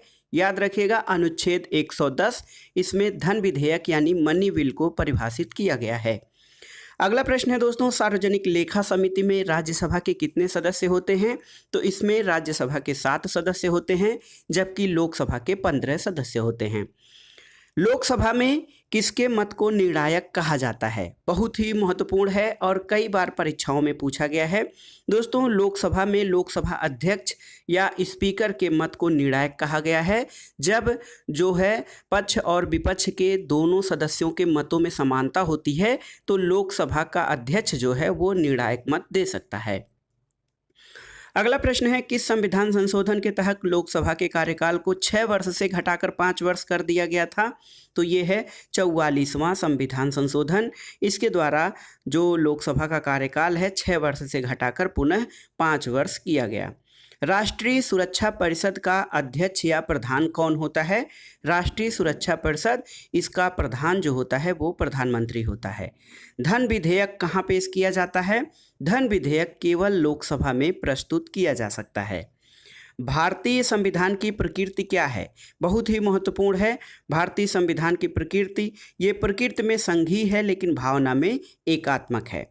अगला प्रश्न है, भारतीय सर्वोच्च न्यायालय में न्यायाधीशों की नियुक्ति कौन करता है? तो ये है राष्ट्रपति। सर्वोच्च न्यायालय के न्यायाधीशों की नियुक्ति राष्ट्रपति द्वारा की जाती है। अगला प्रश्न है, भारत का प्रधानमंत्री किसके प्रति जवाबदेह या उत्तरदायी होता है? तो भारत का प्रधानमंत्री लोकसभा के प्रति, यानी संसद के निम्न सदन या निचले सदन जो कि लोकसभा है उसके प्रति उत्तरदायी होता है। संसद सदस्य बनने हेतु न्यूनतम आयु सीमा कितनी है? तो न्यूनतम उम्र है दोस्तों 25 वर्ष संसद का सदस्य बनने के लिए। पैन नंबर देने की संस्तुति किस समिति ने की थी? महावीर त्यागी समिति। महावीर त्यागी समिति ने पैन नंबर देने की संस्तुति की थी। पैन का अर्थ होता है परमानेंट अकाउंट नंबर, अर्थात अस्थायी खाता संख्या। दिल्ली हाई कोर्ट की पहली महिला मुख्य न्यायाधीश कौन बनी? तो दोस्तों जी रोहिणी, यानी गोरला रोहिणी दिल्ली हाई कोर्ट की पहली महिला मुख्य न्यायाधीश बनी थी। उच्च न्यायालय के अधिकार क्षेत्र को बढ़ाने घटाने का अधिकार किसे है? तो ये संसद को प्राप्त है उच्च न्यायालय के अधिकार क्षेत्र को घटाने और बढ़ाने का अधिकार। अगला प्रश्न है, भारतीय संविधान के अनुच्छेद 87 के अंतर्गत भारत का राष्ट्रपति अभिभाषण देता है। तो दोस्तों एक साथ समवेत संसद के दोनों सदनों में भारत का राष्ट्रपति अभिभाषण देता है और ये संविधान के अनुच्छेद 87 में उल्लिखित है। अगला प्रश्न है, लोकसभा के प्रक्रिया और कार्य संचालन नियम के अंतर्गत नियम 377 के अधीन लोकसभा के सदस्यों द्वारा एक दिन में अधिकतम कितने मामले उठाए जा सकते हैं? ये बहुत ही महत्वपूर्ण प्रश्न है। तो दोस्तों लोकसभा के प्रक्रिया और कार्य संचालन नियम के अंतर्गत नियम 377 के अधीन लोकसभा सदस्यों द्वारा एक दिन में अधिकतम 20 मामले उठाए जा सकते हैं। कौन सी भारतीय संसद की वित्तीय समितियां हैं? तो प्राक्कलन समिति, लोक लेखा समिति और लोक उपक्रम समिति, ये भारतीय संसद की वित्तीय समितियां हैं जो वित्तीय नियंत्रण और इस पे नियमन करती हैं। भारत के नियंत्रक एवं महालेखा परीक्षक को उसके पद से हटाए जाने की प्रक्रिया किसके समान है? तो दोस्तों महत्वपूर्ण है, भारत का जो CAG होता है, कंट्रोलर एंड ऑडिटर जनरल, उसके पद से हटाए जाने की प्रक्रिया उच्चतम न्यायालय के न्यायाधीश के हटाए जाने की प्रक्रिया के समान है। स्वतंत्र भारत में उत्तर प्रदेश के प्रथम विधानसभा अध्यक्ष कौन थे? पुरुषोत्तम दास टंडन। राजर्षि पुरुषोत्तम दास टंडन स्वतंत्र भारत में उत्तर प्रदेश के प्रथम विधानसभा अध्यक्ष थे और स्वतंत्र भारत के प्रथम भारतीय और अंतिम गवर्नर जनरल कौन थे? तो स्वतंत्र भारत के प्रथम भारतीय गवर्नर C राजगोपालाचारी यानी चक्रवर्ती राजगोपालाचारी थे और ये अंतिम गवर्नर जनरल भी थे। भारतीय संविधान में हिंदी भाषा को मान्यता कब प्रदान की गई थी?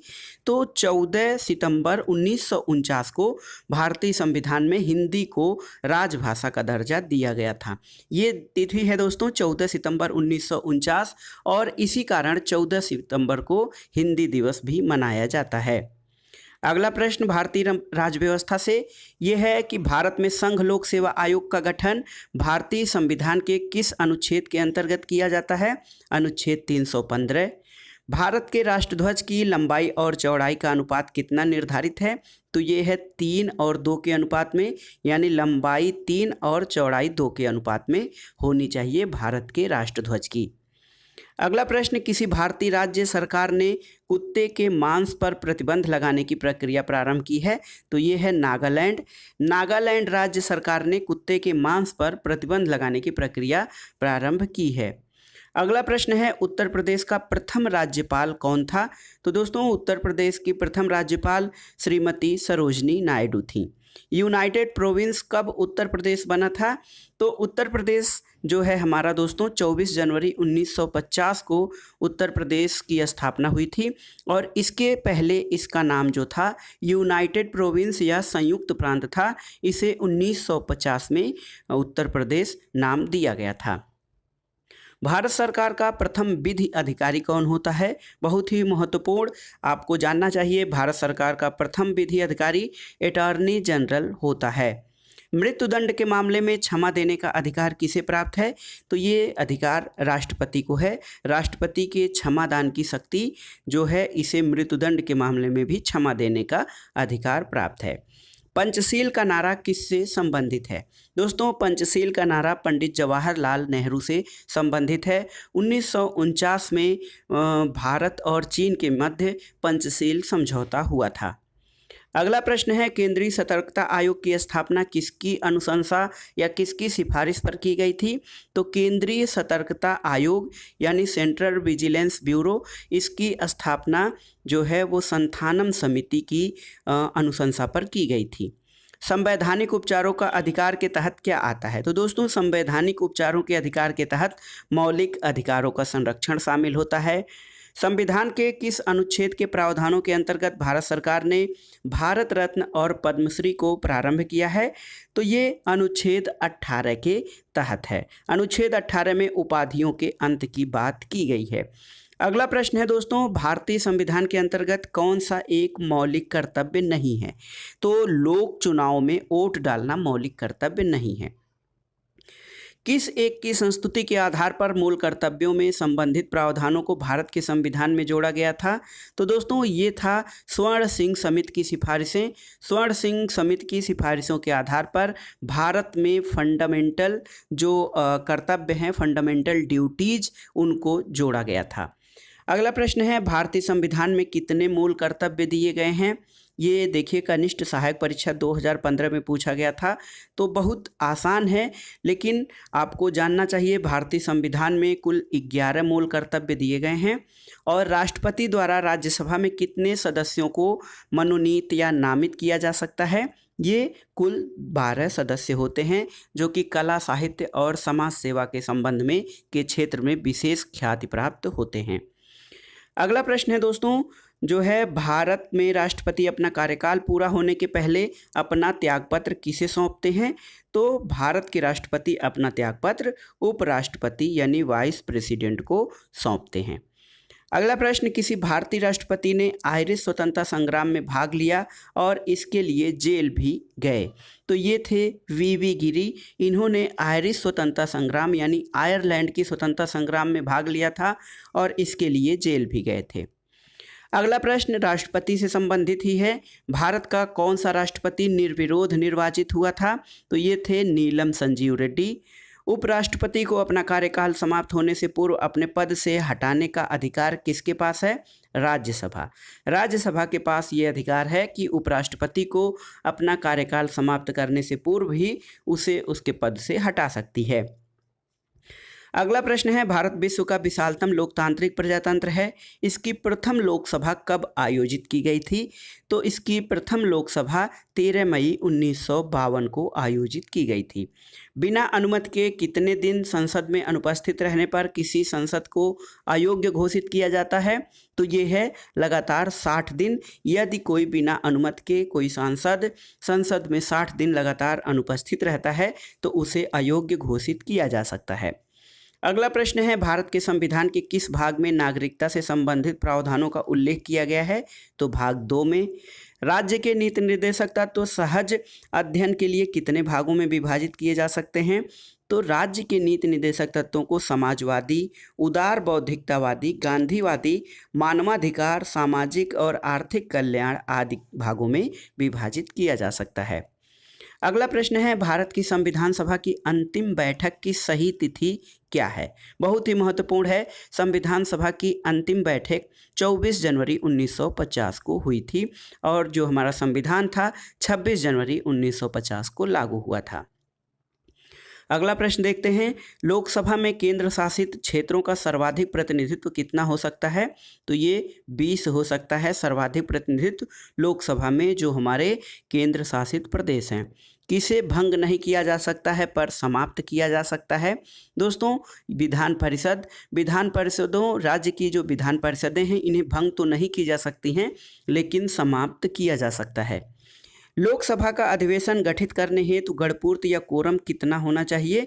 तो ये सदन के सदस्यों की कुल संख्या का 1/10 यानी 10वां भाग होना चाहिए लोकसभा अधिवेशन करने के लिए गणपूर्त या कोरम। अगला प्रश्न है न्यायिक पुनरीक्षण शक्ति का परिसीमन। दोस्तों 38वें संविधान संशोधन 1975 के द्वारा न्यायिक पुनरावलोकन शक्ति का परिसीमन किया गया। संपत्ति के अधिकार को मौलिक अधिकार से हटाया जाना।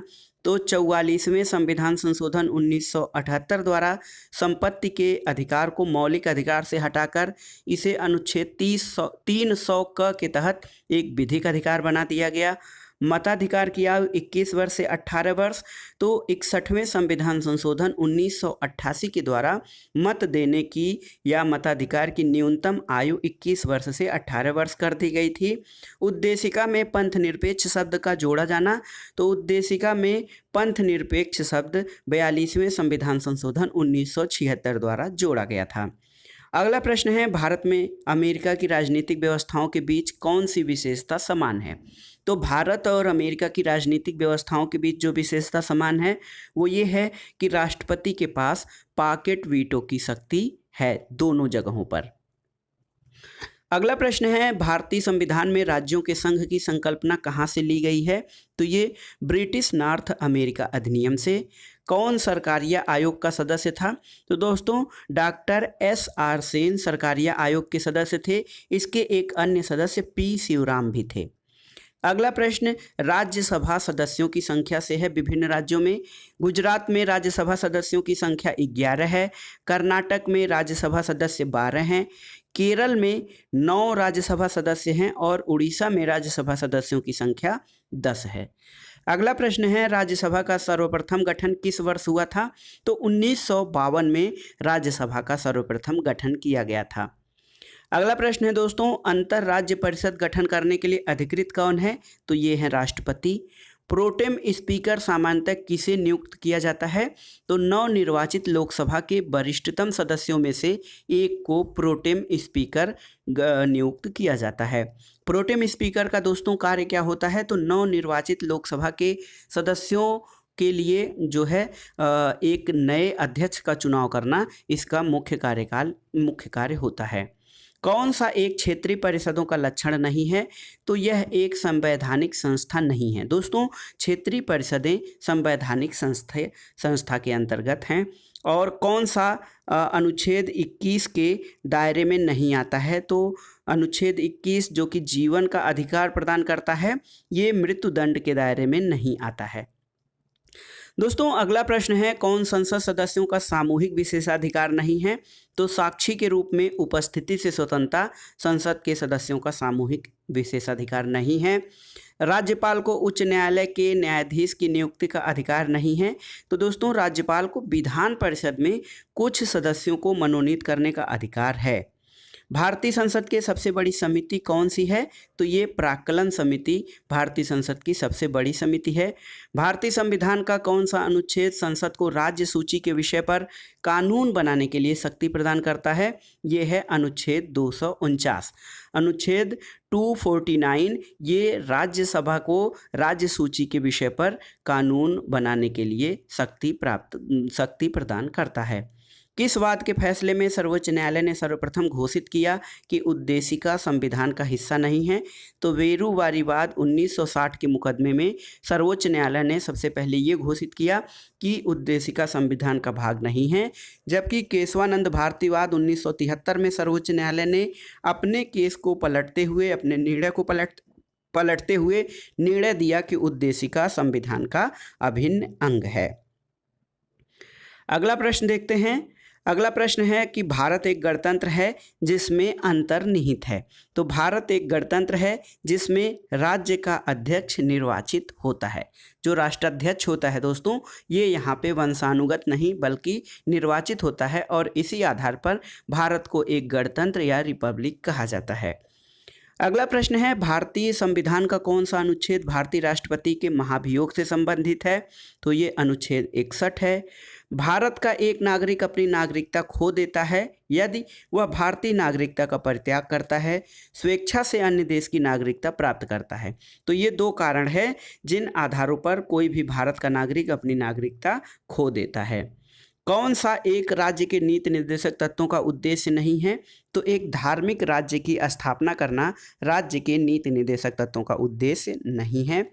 अगला प्रश्न देखते हैं, भारतीय संविधान का कौन सा भाग अंतर्राष्ट्रीय शांति और सुरक्षा के प्रति राज्य के उत्तरदायित्व का उल्लेख करता है? तो ये है राज्य का नीति निर्देशक सिद्धांत, जो अंतर्राष्ट्रीय शांति और सुरक्षा के प्रति राज्य के उत्तरदायित्व का उल्लेख करता है। अगला प्रश्न, भारतीय संविधान की प्रस्तावना में धर्मनिरपेक्ष व समाजवादी शब्द कब जोड़े गए थे? तो ये 42वें संविधान संशोधन 1976 द्वारा समाजवादी, पंथ निरपेक्ष और अखंडता शब्द जोड़े गए थे। अगला प्रश्न है, शिक्षा जो आरंभ में राज्य सूची का विषय थी, किस संशोधन के द्वारा इसे समवर्ती सूची में स्थानांतरित कर दिया गया? तो 42वें संविधान संशोधन द्वारा शिक्षा को राज्य सूची से समवर्ती सूची में स्थानांतरित कर दिया गया, यानी अब इस पर केंद्र और राज्य कोई भी कानून बनाने का अधिकार इनको प्राप्त हो गया है। अगला प्रश्न है, कोहिलो केसवाद भारत के संविधान की किस अनुसूची से संबंधित है? तो कोहिलो केस भारत के संविधान की 9वीं अनुसूची से संबंधित है। केंद्र राज्य और राज्य सरकारों को प्राधिकार किससे प्राप्त होता है? तो केंद्र सरकार और राज्य सरकारों को उनका अधिकार भारत के संविधान से प्राप्त होता है। इसलिए कहा जाता है कि भारत में संविधान की सर्वोच्चता को अपनाया गया है। अगला प्रश्न है, स्वेच्छा से किया गया यह समझौता स्वेच्छा से समाप्त किया जा सकता है। पंडित नेहरू का यह कथन किसे इंगित करता है? तो भारत का राष्ट्रमंडल या कॉमनवेल्थ से जुड़ाव से संबंधित ये कथन है कि स्वेच्छा से किया गया यह समझौता स्वेच्छा से समाप्त भी किया जा सकता है। अगला प्रश्न है, किस संविधान संशोधन ने केंद्रीय मंत्रियों की संख्या को लोकसभा की कुल सदस्यों के 15% पर सीमित कर दिया है? तो ये संविधान का 91वां संविधान संशोधन था, जिसके द्वारा केंद्रीय मंत्रियों की संख्या को लोकसभा के कुल सदस्यों की संख्या के 15% पर लाकर सीमित कर दिया गया है। भारत के महान्यायवादी यानी अटॉर्नी जनरल के संबंध में क्या सही नहीं है? तो संसद में मत देने का अधिकार नहीं है। दोस्तों, ये सही नहीं है, जबकि भारत के अटॉर्नी जनरल को संसद में मत देने का अधिकार है। अगला प्रश्न है, लोकसभा में एंग्लो इंडियन समुदाय के लिए आरक्षण का प्रावधान संविधान के किस अनुच्छेद में किया गया है? ये है अनुच्छेद 331। इसके द्वारा एंग्लो इंडियन समुदाय के लिए संविधान में आरक्षण देने का प्रावधान किया गया है। वह न्यूनतम जनसंख्या कितनी है जिसके नीचे 73वें संविधान अधिनियम के उपबंध के अनुसार मध्यवर्ती स्तर पर पंचायतें गठित नहीं की जा सकती हैं? तो यह है 20 लाख। यदि किसी राज्य की न्यूनतम जनसंख्या 20 लाख नहीं है तो वो मध्यवर्ती स्तर पर पंचायतें वहाँ पर नहीं गठित की जा सकती हैं। अगला प्रश्न है, भारतीय संविधान का कौन सा अनुच्छेद राज्यपाल को अध्यादेश जारी करने की शक्ति प्रदान करता है? यह है अनुच्छेद 213। और राष्ट्रपति के अध्यादेश जारी करने की शक्तियां 123। याद रखिएगा, 213 राज्यपाल को अध्यादेश जारी करने की शक्ति 213 अनुच्छेद के द्वारा है और अनुच्छेद 123 के द्वारा राष्ट्रपति को है। भारतीय संविधान के किस अनुच्छेद में यह व्यवस्था की गई है कि सभी अल्पसंख्यकों को अपनी रुचि के अनुसार शिक्षण संस्थाओं की स्थापना और प्रशासन का अधिकार होगा? तो यह है अनुच्छेद 30। विधान परिषद में मनोनीत सदस्यों की कुल संख्या कितनी होती है? तो कुल सदस्य संख्या की 1/6 जो होती है वो विधान परिषद में मनोनीत सदस्य उतने होते हैं। अब आइए देखते हैं पंचायती राज से संबंधित समितियां और उनसे संबंधित वर्ष। B.R. मेहता समिति यानी बलवंत राय मेहता समिति 1957 में, अशोक मेहता समिति 1977 में गठित की गई, राव समिति G.V.K. राव समिति 1985 में और L.M. सिंघवी समिति 1986। तो ये क्रम बहुत बार परीक्षाओं में पूछा है, आप इसको तैयार कर लीजिएगा। भारत में न्यायिक पुनर्विलोकन शक्ति का प्रयोग किसके द्वारा किया जाता है? तो ये सर्वोच्च न्यायालय और उच्च न्यायालय दोनों के द्वारा न्यायिक पुनर्विलोकन शक्ति का प्रयोग किया जा सकता है। अगला प्रश्न है, भारतीय संविधान का कौन सा अनुच्छेद बच्चों के शोषण के विरुद्ध मौलिक अधिकार से संबंधित है? ये अनुच्छेद 24 है। भारतीय संसद के घटक यानी भारतीय संसद के अंग कौन कौन से हैं? लोकसभा, राज्यसभा और राष्ट्रपति, ये भारतीय संसद के घटक हैं। अगला प्रश्न है, लोकसभा द्वारा पारित धन विधेयक राज्यसभा द्वारा भी पारित मान लिया जाएगा यदि राज्यसभा उस पर कोई कार्रवाई नहीं करती है 14 दिनों तक। तो दोस्तों 14 दिनों तक यदि राज्यसभा धन विधेयक के संबंध में कोई कार्रवाई नहीं करती है तो लोकसभा द्वारा पारित धन विधेयक को राज्यसभा द्वारा भी पारित मान लिया जाएगा। अगला प्रश्न है, किसी जाति तथा जनजाति को अनुसूचित जाति और अनुसूचित जनजाति घोषित करने हेतु शक्ति संपन्न संवैधानिक प्राधिकारी कौन है? तो भारत का राष्ट्रपति किसी भी जाति को अनुसूचित जाति या जनजाति घोषित करता है। राज्य वित्त आयोग क्या है? तो राज्य वित्त आयोग एक संवैधानिक संस्था है। भारतीय संविधान के किस अनुच्छेद के अंतर्गत अंतर्राष्ट्रीय समझौतों को प्रभावी बनाने हेतु संसद राज्य सूची के विषय पर कानून बना सकती है? तो ये है अनुच्छेद 253। भारतीय संविधान के किस अनुच्छेद में निर्वाचन आयोग के लिए प्रावधान है? अनुच्छेद 324 के अंतर्गत भारत में निर्वाचन आयोग से संबंधित प्रावधान किए गए हैं। भारत के सर्वोच्च न्यायालय ने संविधान के आधारभूत ढांचे यानी फंडामेंटल स्ट्रक्चर का सिद्धांत कब स्पष्ट किया था? तो केशवानंद भारतीवाद 1973 में सर्वोच्च न्यायालय ने संविधान के आधारभूत ढांचे के सिद्धांत को स्पष्ट किया था। अगला प्रश्न है दोस्तों, अनुच्छेद 249 के खंड 1 के अंतर्गत पारित प्रस्ताव जिसके द्वारा संसद को राज्य सूची के विषय पर राष्ट्रीय हित में विधि बनाने की शक्ति प्राप्त है, तो ये अधिकार दिया गया है कितने समय के लिए प्रवृत्त रहेगा? तो दोस्तों ये जो शक्ति है 1 वर्ष से अधिक नहीं प्रवृत्त रहेगी। संविधान के किस भाग में पंचायती राज व्यवस्था संबंधी प्रावधान किए गए हैं? तो ये भाग 9 है। पंचायती राज व्यवस्था अपनाई गई थी तो लोकतंत्र की शक्तियों के विकेंद्रीकरण के लिए, यानी लोकतांत्रिक विकेंद्रीकरण पंचायती राज व्यवस्था का सर्वप्रमुख उद्देश्य है। भारत में पंचायती राज व्यवस्था का शिल्पी या शिल्पकार किसे कहा जाता है? B.R. मेहता। बलवंत राय मेहता को भारत में पंचायती राज व्यवस्था का शिल्पकार कहा जाता है। पंचायत चुनाव में अनुसूचित जातियों के लिए पदों का आरक्षण किस राज्य में नहीं लागू होगा? अरुणाचल प्रदेश। कौन पंचायतों की संरचना के बाबत उपबंध करने को अधिकृत है? तो राज्य का जो विधानमंडल होता है ये पंचायतों की संरचना का उपबंध करने के लिए अधिकृत होता है। अगला प्रश्न है, भारत में एक नया राज्य सृजित करने वाले विधेयक को पारित होना अनिवार्य है? तो संसद में साधारण बहुमत से पारित होना अनिवार्य है भारत में नया राज्य सृजित करने वाले विधेयक को। भारत में नागरिकों के मौलिक अधिकारों में संशोधन कौन कर सकता है? तो दोस्तों भारत के नागरिकों के मौलिक अधिकारों का संरक्षक न्यायपालिका है, लेकिन मौलिक अधिकारों में संशोधन का जो अधिकार है वो संसद को प्राप्त है। भारतीय संविधान का कौन सा अनुच्छेद भारत की विदेश नीति से संबंध रखता है? तो नीति निर्देशक तत्वों के अंतर्गत अनुच्छेद 51 जो है वो भारत की विदेश नीति से संबंधित है। भारतीय संविधान के अनुच्छेद 243 ZJ के अनुसार सहकारी समिति निदेशकों की अधिकतम संख्या कितनी हो सकती है? बहुत ही महत्वपूर्ण है, UPPCS प्रारंभिक परीक्षा 2016 में पूछा था, तो ये 21 हो सकती है। भारतीय संविधान के अनुच्छेद 243 यानी 73वें संविधान संशोधन से संबंधित है। सहकारी समिति के निदेशकों की अधिकतम संख्या 21 हो सकती है। अगला प्रश्न है, कौन राष्ट्रपति के प्रसाद पर्यंत अपना पद धारण करता है? भारत का महान्यायवादी।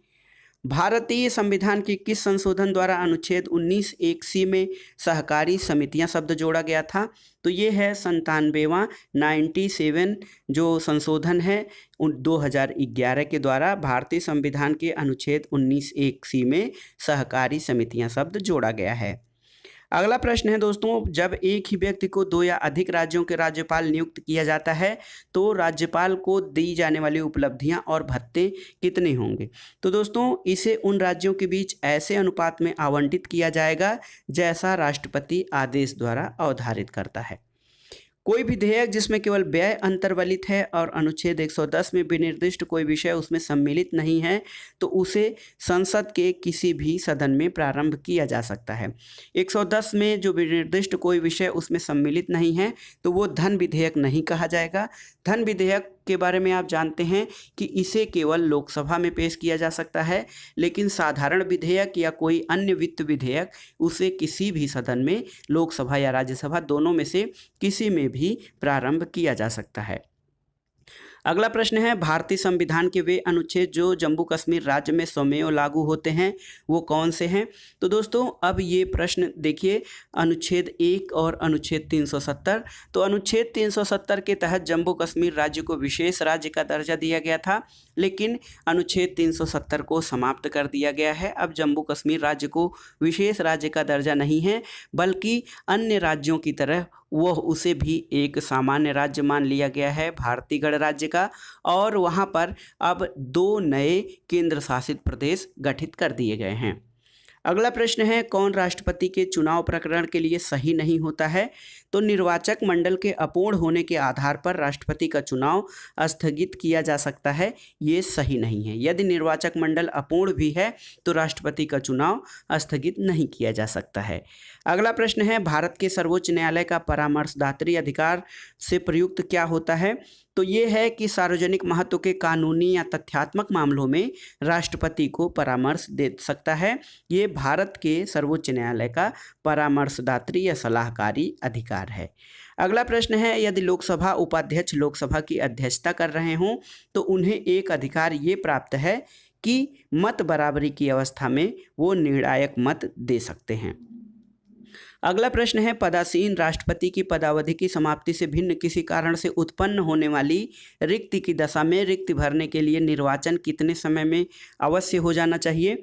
तो रिक्त होने की तिथि से 6 महीने के भीतर भारत के राष्ट्रपति की जो पद है उसको भर दिया जाना चाहिए। अगला प्रश्न है, भारत के संविधान की उद्देशिका में कितने प्रकार के न्याय की व्यवस्था की गई है? तो ये 3 प्रकार के न्याय हैं भारतीय संविधान की उद्देशिका में, सामाजिक, आर्थिक और राजनीतिक न्याय। अगला प्रश्न है, नागरिकता संशोधन अधिनियम 2015 के अंतर्गत कौन भारतीय कार्ड धारक प्रवासी नागरिक के रूप में पंजीकृत होने के लिए अर्ह नहीं है? तो वे भारतीय जो विभाजन के उपरांत पाकिस्तान के प्रवासी बन गए हैं वो जो हैं भारत के नागरिक के रूप में पंजीकृत होने के लिए एलिजिबल नहीं है। अगला प्रश्न है, किस संविधान संशोधन के अंतर्गत भारत में महिलाओं के लिए ग्राम पंचायतों में 1/3 स्थानों का आरक्षण किया गया? तो ये 73वां संविधान संशोधन है। भारतीय संविधान की 6ठी अनुसूची में किन राज्यों के जनजातीय क्षेत्रों के प्रशासन से संबंधित है? मेघालय, त्रिपुरा और मिजोरम। ये भारतीय संविधान की 6ठी अनुसूची में जो राज्य हैं उनके जनजातीय क्षेत्रों के प्रशासन से संबंधित है। भारत में राष्ट्रीय आपातकाल की घोषणा करने का आधार क्या नहीं है? तो आंतरिक शांति को खतरा भारत में राष्ट्रीय आपातकाल की घोषणा करने का आधार नहीं है। प्राक्कलन समिति के सदस्यों का कार्यकाल कितना होता है? तो दोस्तों प्राक्कलन समिति के सदस्यों का कार्यकाल 1 वर्ष होता है। भारत में संविधान में समवर्ती सूची की अवधारणा कहाँ से ली गई है? तो समवर्ती सूची की अवधारणा ऑस्ट्रेलिया के संविधान से ली गई है। अगला प्रश्न है, संविधान में किस अनुच्छेद के अंतर्गत भारत के राष्ट्रपति को अध्यादेश जारी करने की शक्ति प्रदत्त है? तो हमने पहले चर्चा किया कि अनुच्छेद 123 के तहत भारत के राष्ट्रपति को अध्यादेश जारी करने की शक्ति प्राप्त है और राज्य के राज्यपाल को अनुच्छेद 213 के अंतर्गत अध्यादेश जारी करने की शक्ति प्राप्त है। अगला प्रश्न है, पंचायती राज सम्मिलित किया गया? तो ये राज्य सूची में सम्मिलित किया गया है। भारत में उच्च न्यायालयों में न्यायाधीश की नियुक्ति कौन करता है? तो भारत में उच्च न्यायालय और सर्वोच्च न्यायालय दोनों के न्यायाधीशों की नियुक्ति राष्ट्रपति करते हैं। राज्य के उच्च न्यायालय जो होते हैं उनकी नियुक्ति जो राज्यपाल है वो नहीं करता है, आपको याद रखना चाहिए। अगला प्रश्न है, भारत में राष्ट्रपति विकास परिषद कब गठित की गई थी? तो विकास परिषद की राष्ट्रीय विकास परिषद NDC की स्थापना दोस्तों 6 अगस्त 1952 को की गई थी और इसे जो है वो योजना आयोग जो संस्था थी नीति आयोग से पहले, योजना आयोग के सहायक के तौर पे या उसकी नीतियों को परिवीक्षा करने के लिए NDC की स्थापना की गई थी। अगला प्रश्न है, भारतीय संविधान में स्वतंत्रता का अधिकार 4 अनुच्छेदों द्वारा प्रदान किया गया है। तो ये हैं अनुच्छेद 19, 20, 21 और 22। तो 4 अनुच्छेद हैं, अनुच्छेद 19 से 22 तक। भारतीय संविधान के किस अनुच्छेद का व्यवहार में क्रियान्वयन कभी नहीं हुआ है? यह है अनुच्छेद 360, जिसके अंतर्गत वित्तीय आपातकाल संबंधी प्रावधान है। इस अनुच्छेद का अभी व्यवहार में जो है वो क्रियान्वयन नहीं किया गया है। अगला प्रश्न है, भारत का राष्ट्रपति भारतीय संसद का अंग होता है। क्यों? क्योंकि संसद द्वारा पारित होने के बाद भी सभी विधेयकों को वह अपनी स्वीकृति देता है, इसलिए भारत के राष्ट्रपति को संसद का अभिन्न अंग माना गया है। अगला प्रश्न है, भारतीय संघ व्यवस्था समान है? तो कनाडा की संघीय व्यवस्था के समान भारत की संघ व्यवस्था है। भारत एक गणतांत्रिक देश है। क्यों? क्योंकि भारत का राष्ट्रपति निर्वाचित होता है। भारत के संविधान के अनुच्छेद 102(1) के अंतर्गत किसी सांसद की अयोग्यता से संबंधित किसी प्रश्न पर अंतिम निर्णय कौन लेता है? तो दोस्तों, संसद की अयोग्यता या संसद सदस्य की अयोग्यता के संबंध में अंतिम निर्णय राष्ट्रपति लेता है। अगला प्रश्न है, लोकसभा के भंग होने पर लोकसभा अध्यक्ष कब अपने पद को त्याग करता है? तो भंग होने के बाद होने वाली लोकसभा की प्रथम बैठक से ठीक पहले लोकसभा अध्यक्ष अपना पद त्याग करता है। भारत के किसी राज्य में विधान परिषद के सृजन के लिए कौन प्रस्ताव करता है? तो उस राज्य का विधानसभा ही प्रस्ताव करता है राज्य में विधान परिषद के गठन के लिए। अगला प्रश्न है, जब किसी विधेयक को संसद के दोनों सदनों की संयुक्त बैठक में रखा जाता है तो उसे पारित करने के लिए क्या आवश्यक है? तो जब कोई विधेयक संसद के दोनों सदनों की संयुक्त बैठक में रखा जाता है तो उसे पारित करने के लिए जो नियम है वो है कि दोनों सदनों के उपस्थित और मत देने वाले सदस्यों के साधारण बहुमत से उसे पारित होना चाहिए। अगला प्रश्न है, भारत के सर्वोच्च न्यायालय में न्यायाधीशों की संख्या में कमी करने के लिए कौन अधिकृत है? तो संसद है। वर्तमान समय में भारत के संविधान में अनुच्छेदों और अनुसूचियों की सही संख्या कितनी है? तो दोस्तों, वर्तमान में 395 अनुच्छेद और 12 अनुसूचियां हैं भारतीय संविधान में। अगला प्रश्न है, भारत के संविधान के अनुच्छेद 226 के अंतर्गत उच्च न्यायालयों को प्रलेख जारी करने की शक्ति के विषय में कौन कौन आता है? तो इसके अंतर्गत मौलिक अधिकार तथा ऐसे सभी प्रकरण जिनमें अधिकारों के हनन का आरोप लगा हो आता है। अगला प्रश्न है, भारतीय संविधान के 74वें संशोधन अधिनियम के अंतर्गत नगर निगमों के कार्य करने के लिए कितने विषयों को सूचीबद्ध किया गया है? तो ये कुल 18 विषय हैं। भारतीय संघ में विधि निर्माण की अंतिम शक्ति किसमें निहित है? संसद में निहित है भारतीय संघ में विधि निर्माण की अंतिम शक्ति। भारत का सर्वोच्च न्यायालय भारतीय संविधान के किस अनुच्छेद के अंतर्गत एक अभिलेख न्यायालय है? अनुच्छेद 129 के तहत भारत का सर्वोच्च न्यायालय भारतीय संविधान के अनुच्छेद 129 के अंतर्गत एक अभिलेख न्यायालय है। अभिलेख न्यायालय से तात्पर्य ये है कि इसके जो निर्णय होते हैं सर्वोच्च न्यायालय के, वो अन्य न्यायालयों के लिए जो होते हैं वो आदेश या फिर उसके आधार पर निर्णय नज़ीर के तरह होते हैं। अगला प्रश्न है, स्वतंत्र भारत की संविधान संशोधन प्रक्रिया किस पर आधारित है? तो जो भारतीय संविधान में संविधान संशोधन की प्रक्रिया है ये दक्षिण अफ्रीका के संविधान पर आधारित है। भारतीय संविधान में स्पष्टतः प्रेस की स्वतंत्रता का प्रावधान नहीं किया गया है, लेकिन यह किस अनुच्छेद में अंतर्निहित है? तो अनुच्छेद 19(1) क या अनुच्छेद 19(1) अ में प्रेस की स्वतंत्रता का प्रावधान किया गया है। अगला प्रश्न है, भारत के संविधान के किन अनुच्छेदों में नागरिकता के विषय में वर्णन है? तो अनुच्छेद 5 से अनुच्छेद 11 ये संविधान का भाग 2 है। अनुच्छेद 5 से 11 जिसमें नागरिकता के संबंध में विषयों का वर्णन किया गया है। भारतीय संविधान हिंदी को राजभाषा के रूप में मान्यता देता है। अनुच्छेद 343 के तहत भारतीय संविधान हिंदी को राजभाषा के रूप में मान्यता देता है। किस संवैधानिक संशोधन द्वारा संपत्ति के अधिकार को मूल अधिकारों की सूची से हटा दिया गया था? ये था 44वां संविधान संशोधन 1978। अगला प्रश्न है, कौन सा विधेयक राज्यसभा में प्रस्तुत नहीं किया जा सकता है? तो दोस्तों, जो धन विधेयक होता है इसे राज्यसभा में प्रस्तुत नहीं किया जा सकता है। वित्त विधेयक और अन्य साधारण विधेयक को राज्यसभा में भी प्रस्तुत किया जा सकता है। अगला प्रश्न है, किस पंचवर्षीय योजना के अंतर्गत भारत में पंचायती राज व्यवस्था प्रारंभ करने का सुझाव दिया गया था? तो ये द्वितीय पंचवर्षीय योजना के अंतर्गत। भारत में मूल अधिकारों को प्रवर्तित करने के लिए प्रलेख जारी किया जा सकता है। सर्वोच्च न्यायालय तथा उच्च न्यायालय दोनों द्वारा भारत में मूल अधिकारों को प्रवर्तित करने के लिए प्रलेख जारी किए जा सकते हैं। अगला प्रश्न है दोस्तों, उत्तर प्रदेश के लोकायुक्त की पद धारण अवधि कितनी होती है? तो उत्तर प्रदेश के जो लोकायुक्त होते हैं उनके पद धारण की अवधि 8 वर्ष होती है। अगला प्रश्न, प्रशासनिक सुधार आयोग 1967 जिसने पहली बार लोकपाल और लोकायुक्त बनाने की संस्तुति की थी, उसके अध्यक्ष कौन थे? तो दोस्तों उस प्रशासनिक समिति के अध्यक्ष मोरारजी देसाई थे। भारतीय संविधान के किस अनुच्छेद के द्वारा अस्पृश्यता की समाप्ति की व्यवस्था की गई है? अनुच्छेद 17 द्वारा। भारतीय संविधान के अनुच्छेद 170 के अनुसार किसी राज्य की विधानसभा सदस्यों की न्यूनतम तथा अधिकतम संख्या कितनी हो सकती है? तो विधानसभा की न्यूनतम संख्या 60 और अधिकतम सदस्य संख्या 500 हो सकती है। अगला प्रश्न है, भारतीय संविधान के 17वें संविधान संशोधन द्वारा भारत के राष्ट्रपति के चुनाव में जिन 2 केंद्र शासित प्रदेशों को भाग लेने का अधिकार दिया गया है वो हैं दिल्ली और पुडुचेरी। दिल्ली और पुडुचेरी के विधानसभाओं को भी राष्ट्रपति के चुनाव में भाग लेने का अधिकार दिया गया है, जबकि ये दोनों केंद्र शासित प्रदेश हैं।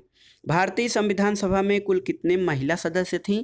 तो दोस्तों जो भारतीय संविधान सभा संविधान के निर्माण के लिए गठित की गई थी उसमें कुल 15 महिला सदस्य थीं। संविधान सभा के पहले अध्यक्ष कौन थे? डॉक्टर सच्चिदानंद सिन्हा।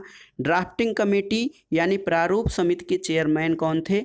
डॉक्टर भीमराव अंबेडकर। भारत का संविधान लिखा गया था 2 वर्ष 11 महीने 18 दिन में भारत का संविधान लिखा गया था। भारत में किस लोकसभा अध्यक्ष का कार्यकाल सर्वाधिक रहा है? तो दोस्तों डॉक्टर बलराम जाखड़ 22 जनवरी 1980 से 18 दिसंबर 1989 तक इनका कार्यकाल रहा है, जो कि लोकसभा अध्यक्ष के रूप में सर्वाधिक लंबा कार्यकाल है। राज्यसभा सदस्य बनने के लिए न्यूनतम आयु कितनी है? तो दोस्तों 30 वर्ष है, जबकि लोकसभा के लिए सदस्य बनने के लिए न्यूनतम आयु सीमा 25 वर्ष है। कौन कैबिनेट स्तर का मंत्री होता है? विपक्ष का नेता कैबिनेट स्तर के मंत्री का दर्जा प्राप्त होता है। भारत के उच्चतम न्यायालय की प्रथम महिला न्यायाधीश कौन थी? एम फातिमा बीबी भारत के उच्चतम न्यायालय की प्रथम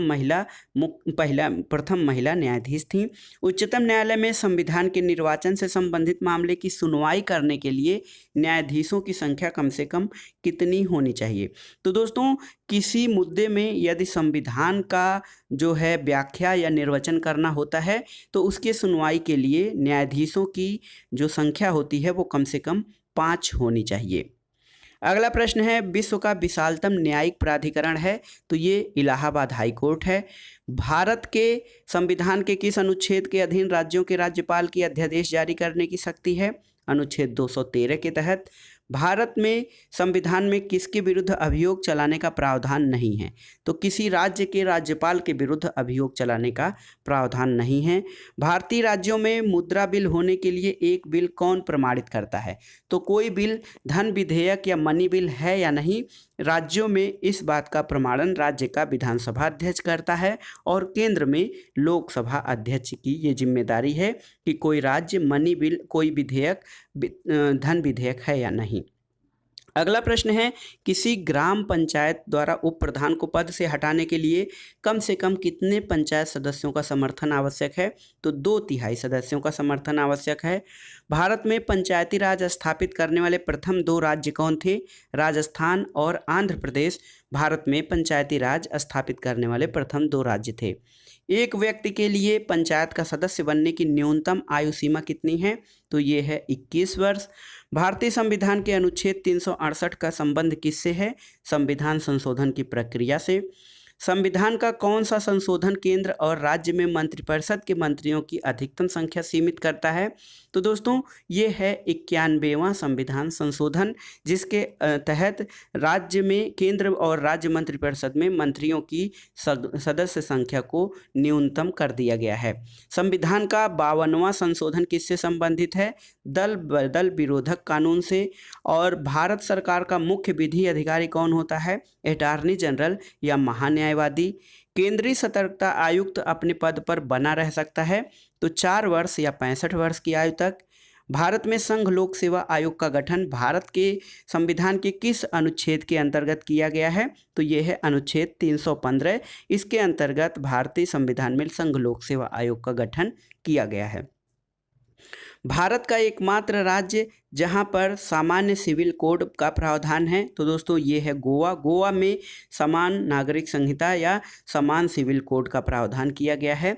अगला प्रश्न है, कथन है, राजनैतिक प्रजातंत्र का तात्पर्य उस जीवन विधा से है जो जीवन में सैद्धांतिक रूप से उदारता, समानता और भ्रातृत्व को स्वीकार करती है। ये कथन किसका है? तो ये कथन संविधान के शिल्पी डॉक्टर भीमराव अंबेडकर का है। अगला प्रश्न है, मानसिक विक्षिप्त भारतीय दंड संहिता के किस धारा में सन्निहित है? तो धारा 84 के अंतर्गत मानसिक विक्षिप्ति का उल्लेख किया गया है आईपीसी की धारा 84 में। सूचना का अधिकार के संबंध में क्या सही नहीं है? तो दोस्तों यह एक संवैधानिक अधिकार है और यह एक विधिक अधिकार है। ये सूचना के अधिकार के संबंध में सही नहीं है। हाथ से मैला उठाने के कार्य को भारत में कब प्रतिबंधित किया गया है? तो हाथ से मैला उठाने के कार्य को भारत में कानून बनाकर 1993 में प्रतिबंधित किया गया है। राष्ट्रीय मानवाधिकार आयोग का गठन किस वर्ष किया गया? वर्ष 1993 में। भारत में राजनीतिक दलों को कौन मान्यता देता है? निर्वाचन आयोग, जो भारत का निर्वाचन आयोग है, वो राजनीतिक दलों को मान्यता देता है। भारत में संघ राज्यों का शासन किसके द्वारा होता है? तो ये राष्ट्रपति के द्वारा किया जाता है। परिसीमन आयोग के पदेन सदस्य कौन होते हैं? तो मुख्य चुनाव अधिकारी जो होता है वो परिसीमन आयोग का पदेन सदस्य होता है। स्वतंत्र भारत में राज्यसभा के प्रथम सभापति कौन थे? तो दोस्तों स्वतंत्र भारत के प्रथम उपराष्ट्रपति या राज्यसभा के प्रथम सभापति डॉक्टर सर्वपल्ली राधाकृष्णन थे। जो राज्यसभा का सभापति होता है वो उपराष्ट्रपति भी होता है। मुख्य चुनाव आयुक्त की नियुक्ति कौन करता है? तो राष्ट्रपति द्वारा मुख्य चुनाव आयुक्त की नियुक्ति की जाती है। अंतर्राज्यीय परिषद की बैठक वर्ष में कितनी बार होती है? तो ये 3 बार होती है। देश में आपातकाल अब तक कितनी बार लागू किया जा गया है? तो देश में आपातकाल 3 बार लागू किया गया है। और आंध्र प्रदेश राज्य की स्थापना कब की गई थी? तो एक भाषाई राज्य के आधार पर आंध्र प्रदेश राज्य की स्थापना वर्ष 1953 में की गई थी। समानता के अधिकार का संबंध किस अनुच्छेद से है? तो समानता के अधिकार का संबंध अनुच्छेद 14 से है। राज्यपाल को किस अनुच्छेद के तहत मृत्युदंड को छोड़कर क्षमा दान प्राप्त करने का अधिकार है? अनुच्छेद 161।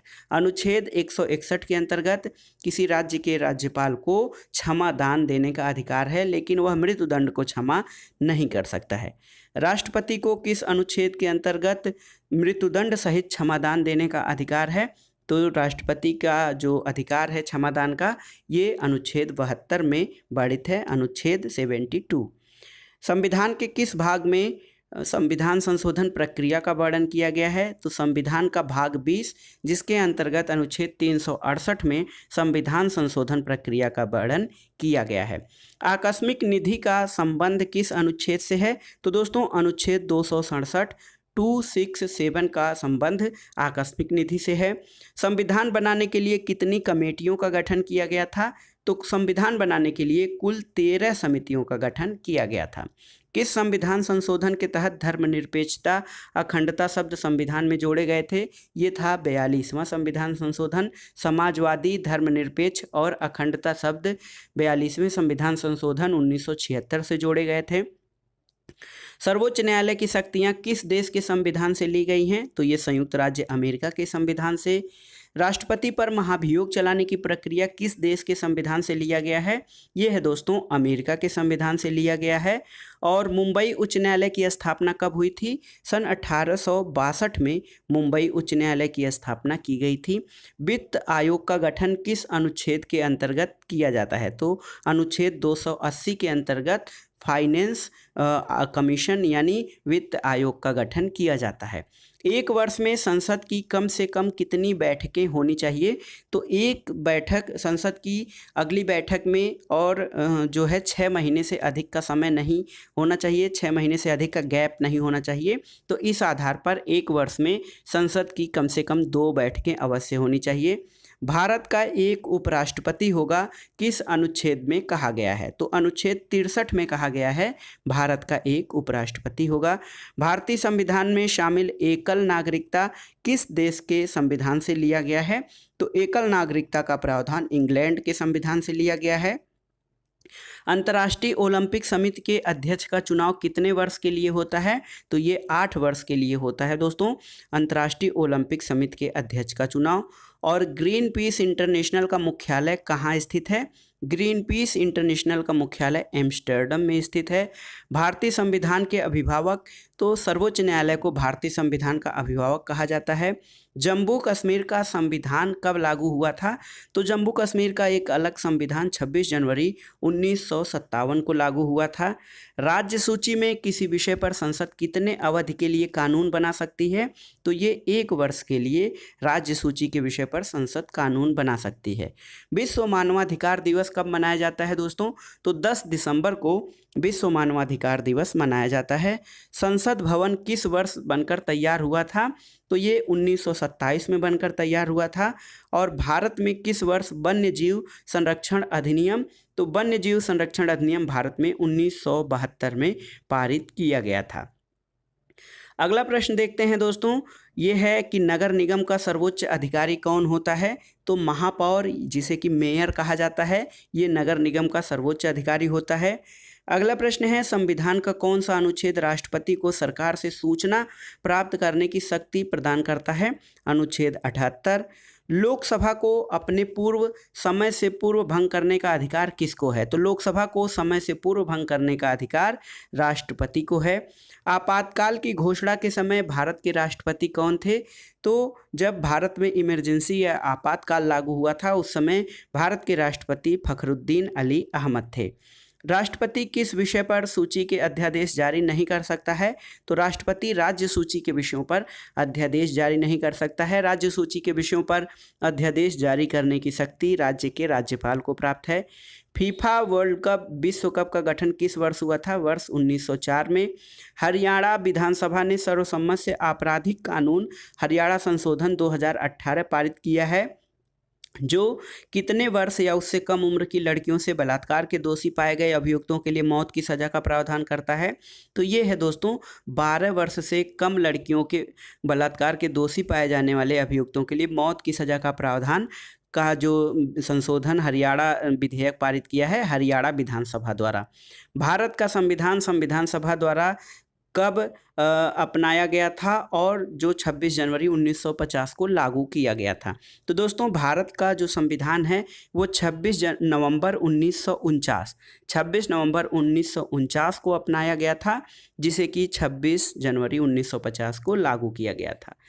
प्रतिवर्ष भारत में राष्ट्रीय पंचायती राज दिवस कब मनाया जाता है? तो दोस्तों पंचायती राज दिवस प्रतिवर्ष 24 अप्रैल को मनाया जाता है, क्योंकि ये अधिनियम 73वां संविधान संशोधन अधिनियम इसी दिन पारित किया गया था।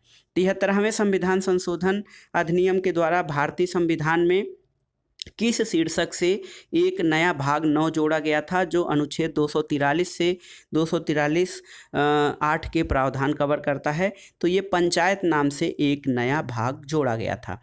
भारत के संविधान का कौन सा अनुच्छेद राष्ट्रीय महत्व के स्मारकों और स्थानों और वस्तुओं की सुरक्षा से संबंधित है? तो ये है अनुच्छेद 49, जो राष्ट्रीय महत्व के स्मारकों, स्थानों और वस्तुओं की सुरक्षा से संबंधित है। भारत के राष्ट्रपति द्वारा 14 जुलाई 2014 को उत्तर प्रदेश के राज्यपाल के रूप में नामित किए जाने के बाद 22 जुलाई 2014 को किसने राज्यपाल पद की शपथ ली थी? तो राम नाईक थे। लेकिन वर्तमान में राम नाईक उत्तर प्रदेश के राज्यपाल नहीं हैं। कमेंट बॉक्स में आपको बताना है कि वर्तमान में उत्तर प्रदेश के राज्यपाल कौन हैं। अगला प्रश्न है, किसने पहले 1935 में संविधान सभा गठित करने का सुझाव दिया था? एम.एन. राव, मानवेंद्र नाथ राय ने सबसे पहले संविधान सभा गठित करने का सुझाव दिया था। भारत में वोट देने की न्यूनतम पात्रता उम्र कितनी है? तो ये 18 वर्ष है। लोकसभा में कितनी सीटें अनुसूचित जाति और अनुसूचित जनजाति के लिए प्रतिनिधियों के लिए आरक्षित हैं? तो कुल 131 सीटें अनुसूचित जाति और अनुसूचित जनजाति के प्रतिनिधियों के लिए आरक्षित हैं। लोकसभा के सदस्यों का कार्यकाल कितना वर्ष है? तो ये 5 वर्ष है। संविधान सभा कितने शब्दों भारतीय संविधान कितने शब्दों का बना है दोस्तों? तो ये बहुत ही महत्वपूर्ण है। 1,20,000 शब्दों का भारतीय संविधान बना है। लोकसभा के पहले स्पीकर कौन थे? तो लोकसभा के पहले स्पीकर जीवी मावलंकर थे। उत्तर प्रदेश राज्य में किस लोकायुक्त का कार्यकाल सर्वाधिक रहा है? न्यायमूर्ति NK मेहरोत्रा का कार्यकाल सर्वाधिक रहा है। भारतीय संविधान के अनुच्छेद 368 का संबंध किससे है? तो दोस्तों भारतीय संविधान के अनुच्छेद 368 का संबंध भारतीय संविधान की संशोधन प्रक्रिया से है। भारत के प्रथम उपराष्ट्रपति कौन थे? Doctor S Radhakrishnan, doctor Sarvepalli Radhakrishnan Bharat के प्रथम उपराष्ट्रपति थे। अगला प्रश्न है, भारत के राष्ट्रपति अपना त्यागपत्र किसे संबोधित करते हैं? उपराष्ट्रपति को। भारत के प्रथम गृह मंत्री कौन थे? दोस्तों सरदार वल्लभ भाई पटेल भारत के प्रथम गृह मंत्री थे। क्रीमी लेयर या मलाईदार परत किससे संबंधित है? सामाजिक और आर्थिक हालत से संबंधित है क्रीमी लेयर। त्रिपुरा को कब भारत के पूर्ण राज्य का दर्जा दिया गया था? वर्ष 1972 में त्रिपुरा को भारत के पूर्ण राज्य का दर्जा दिया गया था। अगला प्रश्न है, विश्वविद्यालय अनुदान आयोग का गठन किसकी सिफारिश पर किया गया था?